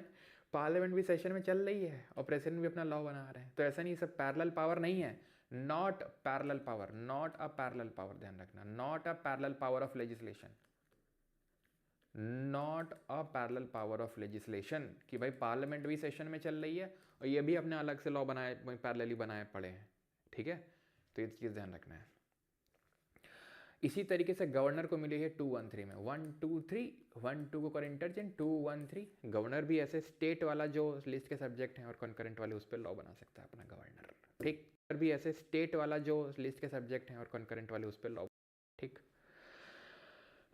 बिहार के जो गवर्नर जी हैं, ठीक है, वो उन्होंने जो है क्या किया, दबा के ऑर्डिनेंस पास किए। क्या करते थे, सेशन को प्रोरोग करने की पावर किसके पास होती है, प्रेसिडेंट के पास। ऐसे स्टेट में किसके पास होती होगी, गवर्नर के पास। प्रोरोग करके लो भैया ऑर्डिनेंस ले आए, ऑर्डिनेंस ले आए, फिर तो प्रोरोग होएगा, हमेशा तो नहीं रहेगा। लो भैया फिर उसी को ले आए, फिर उसी को ले आए, फिर लेके आए, मतलब रुक ही नहीं रहे गवर्नर जी। पिटीशन फाइल करी गई, TC Wadhwa case versus state of Bihar में बोला गया सुप्रीम कोर्ट ने, ये फ्रॉड मत करिए कॉन्स्टिट्यूशन में। ठीक है, ये रखा गया है इमरजेंसी सिचुएशन के लिए, ये फ्रॉड है पूरी तरीके से कॉन्स्टिट्यूशन में कि आप प्रोमलगेट कर रहे हैं, रीप्रोमलगेट कर रहे हैं, एक ऑर्डिनेंस को ला रहे हैं, उसको अप्रूव नहीं करवा रहे हैं आप असेंबली से। देखिए वो स्टेट असेंबली का केस था, आप अप्रूव करवा ही नहीं रहे हैं, आप क्या कर रहे हैं, वेट करते हैं कि कब वो प्रोरोग हो जाए और फिर से उसको रीप्रोमलगेट करते हैं, वो फिर से प्रोरोग हो जाए फिर से रीप्रोमल। तो ये प्रोमलगेशन रीप्रोमलगेशन ये सब फर्जी की चीज़ें नहीं चलेंगी। ये सर डीसी वाधवा केस में सुप्रीम कोर्ट का कहना था, DC Wadhwa versus state of Bihar. ठीक है, और ये चीज़ तो मैं बता ही चुका हूँ आपको किस तरीके से 6 महीने और 6 हफ्ते अगर अप्रूव ना किया जाए तो मैक्सिमम लाइफ है। अब हम थोड़ा देख लें क्या स्पेशल पावर ऑफ राज्यसभा, क्योंकि हमने बस देख लेते हैं 2 मिनट, मैक्सिमम 2 मिनट। ठीक है, 2 मिनट से ज़्यादा नहीं। नहीं अभी तक तो नहीं हुए कविता सक्सेना जी। सर मोमोज खाओगे, मम्मी बना रही हैं। अबे यार ऐसी बातें मत बोला करो यार, ठीक है, वैसे भूख लगी है, मुंह में पानी आ जाता है यार, समझा करो भावनाओं को। इमोशनल कर दियो तुम मेरे को। हाँ ठीक है, तो अब आते हैं राज्यसभा की स्पेशल पावर देखते हो। तो हमने लोकसभा की स्पेशल पावर तो देखी, ठीक है, लोकसभा की स्पेशल पावर तो हमने देखी अभी कि लोकसभा मोमोज बना सकता है, सॉरी मनी बिल को ला सकता है, और मनी बिल में उसका अपहोल्ड होता है, मतलब वो होता है कि भाई स्ट्रॉन्गर पावर, मतलब होता है वो, मतलब उसके पास ज़्यादा पावर है। तो क्या ऐसे राज्यसभा के पास भी कुछ स्पेशल पावर हैं क्या? हैं, ऑल इंडिया सर्विस 3 हैं, ठीक है, बस आखिरी है, ठीक है आखिरी है, बस 2 मिनट लगेगा। तो ऑल इंडिया सर्विसेज 3 होती हैं, IAS Indian administrative service, IPS Indian police service, और IFOS इंडियन फॉरेस्ट सर्विस, जंगल वाली सर्विस। फॉरेन नहीं है ये, विदेश वाली। विदेश सेवा भारत में थोड़ी ना करनी होती है, वो तो विदेश में करनी होती है ना। तो 3 सेवाएं हैं ऑल इंडिया सर्विसेज आर्टिकल 312 के तहत। यूपीएससी सब रिक्रूटमेंट वगैरह करता है, department of personal and training DOPT सब ट्रेनिंग वगैरह करवाता है एंड एवरीथिंग, सब कुछ सेंटर देखता है। सेंटर के हाथ में अल्टीमेट कंट्रोल होता है। भले इनकी पोस्टिंग जाके स्टेट में होती है, स्टेट सर्विसेज में स्टेट में भी जाके सर्विस दे सकते हैं या यूनियन के लिए भी सर्विस दे सकते हैं, ठीक है, किसी के लिए भी दे सकते हैं, लेकिन अल्टीमेट अथॉरिटी कंट्रोल सेंटर के हाथ में होता है, ठीक है। Article number 312। अब नई अगर कोई ऑल इंडिया सर्विस क्रिएट करनी है, 3 के अलावा कोई चौथी भी बनानी, 5वीं बनानी है, तो वो ऑथराइज राज्यसभा जब तक नहीं करेगा तब तक नहीं किया जा सकता है। कमेंट करके बताओ all India services federal feature है या यूनिटरी फीचर है कॉन्स्टिट्यूशन का। Can authorise the parliament to make a law on a subject of state list. Can authorise the parliament to make a law on a subject on state list. संसद को राज्य सूची के किसी विषय पर कानून बनाने के लिए अधिकृत कर सकती है। मैं बता चुका हूँ, पढ़ चुके हैं। 5 मैटर ऐसे बताए थे, 5 ऐसे कंडीशन बताए थे, सिनेरियो बताए थे जहाँ पर स्टेट लिस्ट पे भी यूनियन लॉ बना सकता है, राज्य सूची में भी, राज्य सूची के विषयों में भी केंद्र कानून बना सकता है। एक तो ये था कि ऑथराइज कर दे स्पेशल मेजॉरिटी से राज्यसभा, पहला, ठीक है। दूसरा, राष्ट्रीय आपातकाल लगाओ 352 अनुच्छेद के तहत, प्रेसिडेंट रूल लगाओ 356 अनुच्छेद के तहत, कोई इंटरनेशनल ट्रीटी को एनफोर्स करना हो या 2 से ज़्यादा राज्य बोल दें, आर्टिकल 250 को रिकॉल करो। तो ये सारे 5 सिनारियो होते हैं, इसमें से एक सिनारियो हमने देखा था, ठीक है। तो ऑल इंडिया सर्विस एक यूनिटरी फीचर होता है क्योंकि अल्टीमेट कंट्रोल अथॉरिटी किसके हाथ में है, सेंटर के हाथ में। सर्व कहाँ कर रहे हैं, जाके स्टेट में भी सर्व कर रहे हैं, इसलिए वो यूनिटरी फीचर है। वी आर डन पार्लियामेंट में, सर्व कहाँ कर रहे हैं, जाके स्टेट में भी सर्व कर रहे हैं, इसलिए वो यूनिटरी फीचर है। We are done parliamentary app पे क्लास होगी बिकॉज थ्योरी वाला पोर्शन खत्म हो चुका है। तो कल एमसीक्यूज हम लोग एप्लीकेशन के अंदर करेंगे और वहीं पे छोटा सा टॉपिक मैं आपको पढ़ा दूंगा, ठीक है। छोटा सा ही है, बहुत ज़्यादा बड़ा नहीं है। पार्लियामेंट्री कमिटीज़, वहाँ पे हम लोग इसको देख लेंगे कल एमसीक्यूज के साथ, ठीक है। तो कल का एक तरीके से ब्रेक ही आप मान लो, क्योंकि कल कुछ हम लोग थ्योरी नहीं करने वाले, सैटरडे को भी नहीं करेंगे, और सैटरडे संडे तो वैसे भी ब्रेक रहता है। तो कल सिर्फ हम एमसीक्यू करेंगे, कुछ नया थ्योरी नहीं होगा, सिर्फ आपको पार्लियामेंट चैप्टर रिवाइज करना है, जो कि अपने आप में काफ़ी बड़ा चैप्टर आई नो, लेकिन इसको रिवाइज करिए। फिर मंडे वाला लेक्चर बहुत है। चलो, आपके पास किस कंपनी की वाटर बॉटल है? क्यों भाई हर्षित? मिल्टन की है।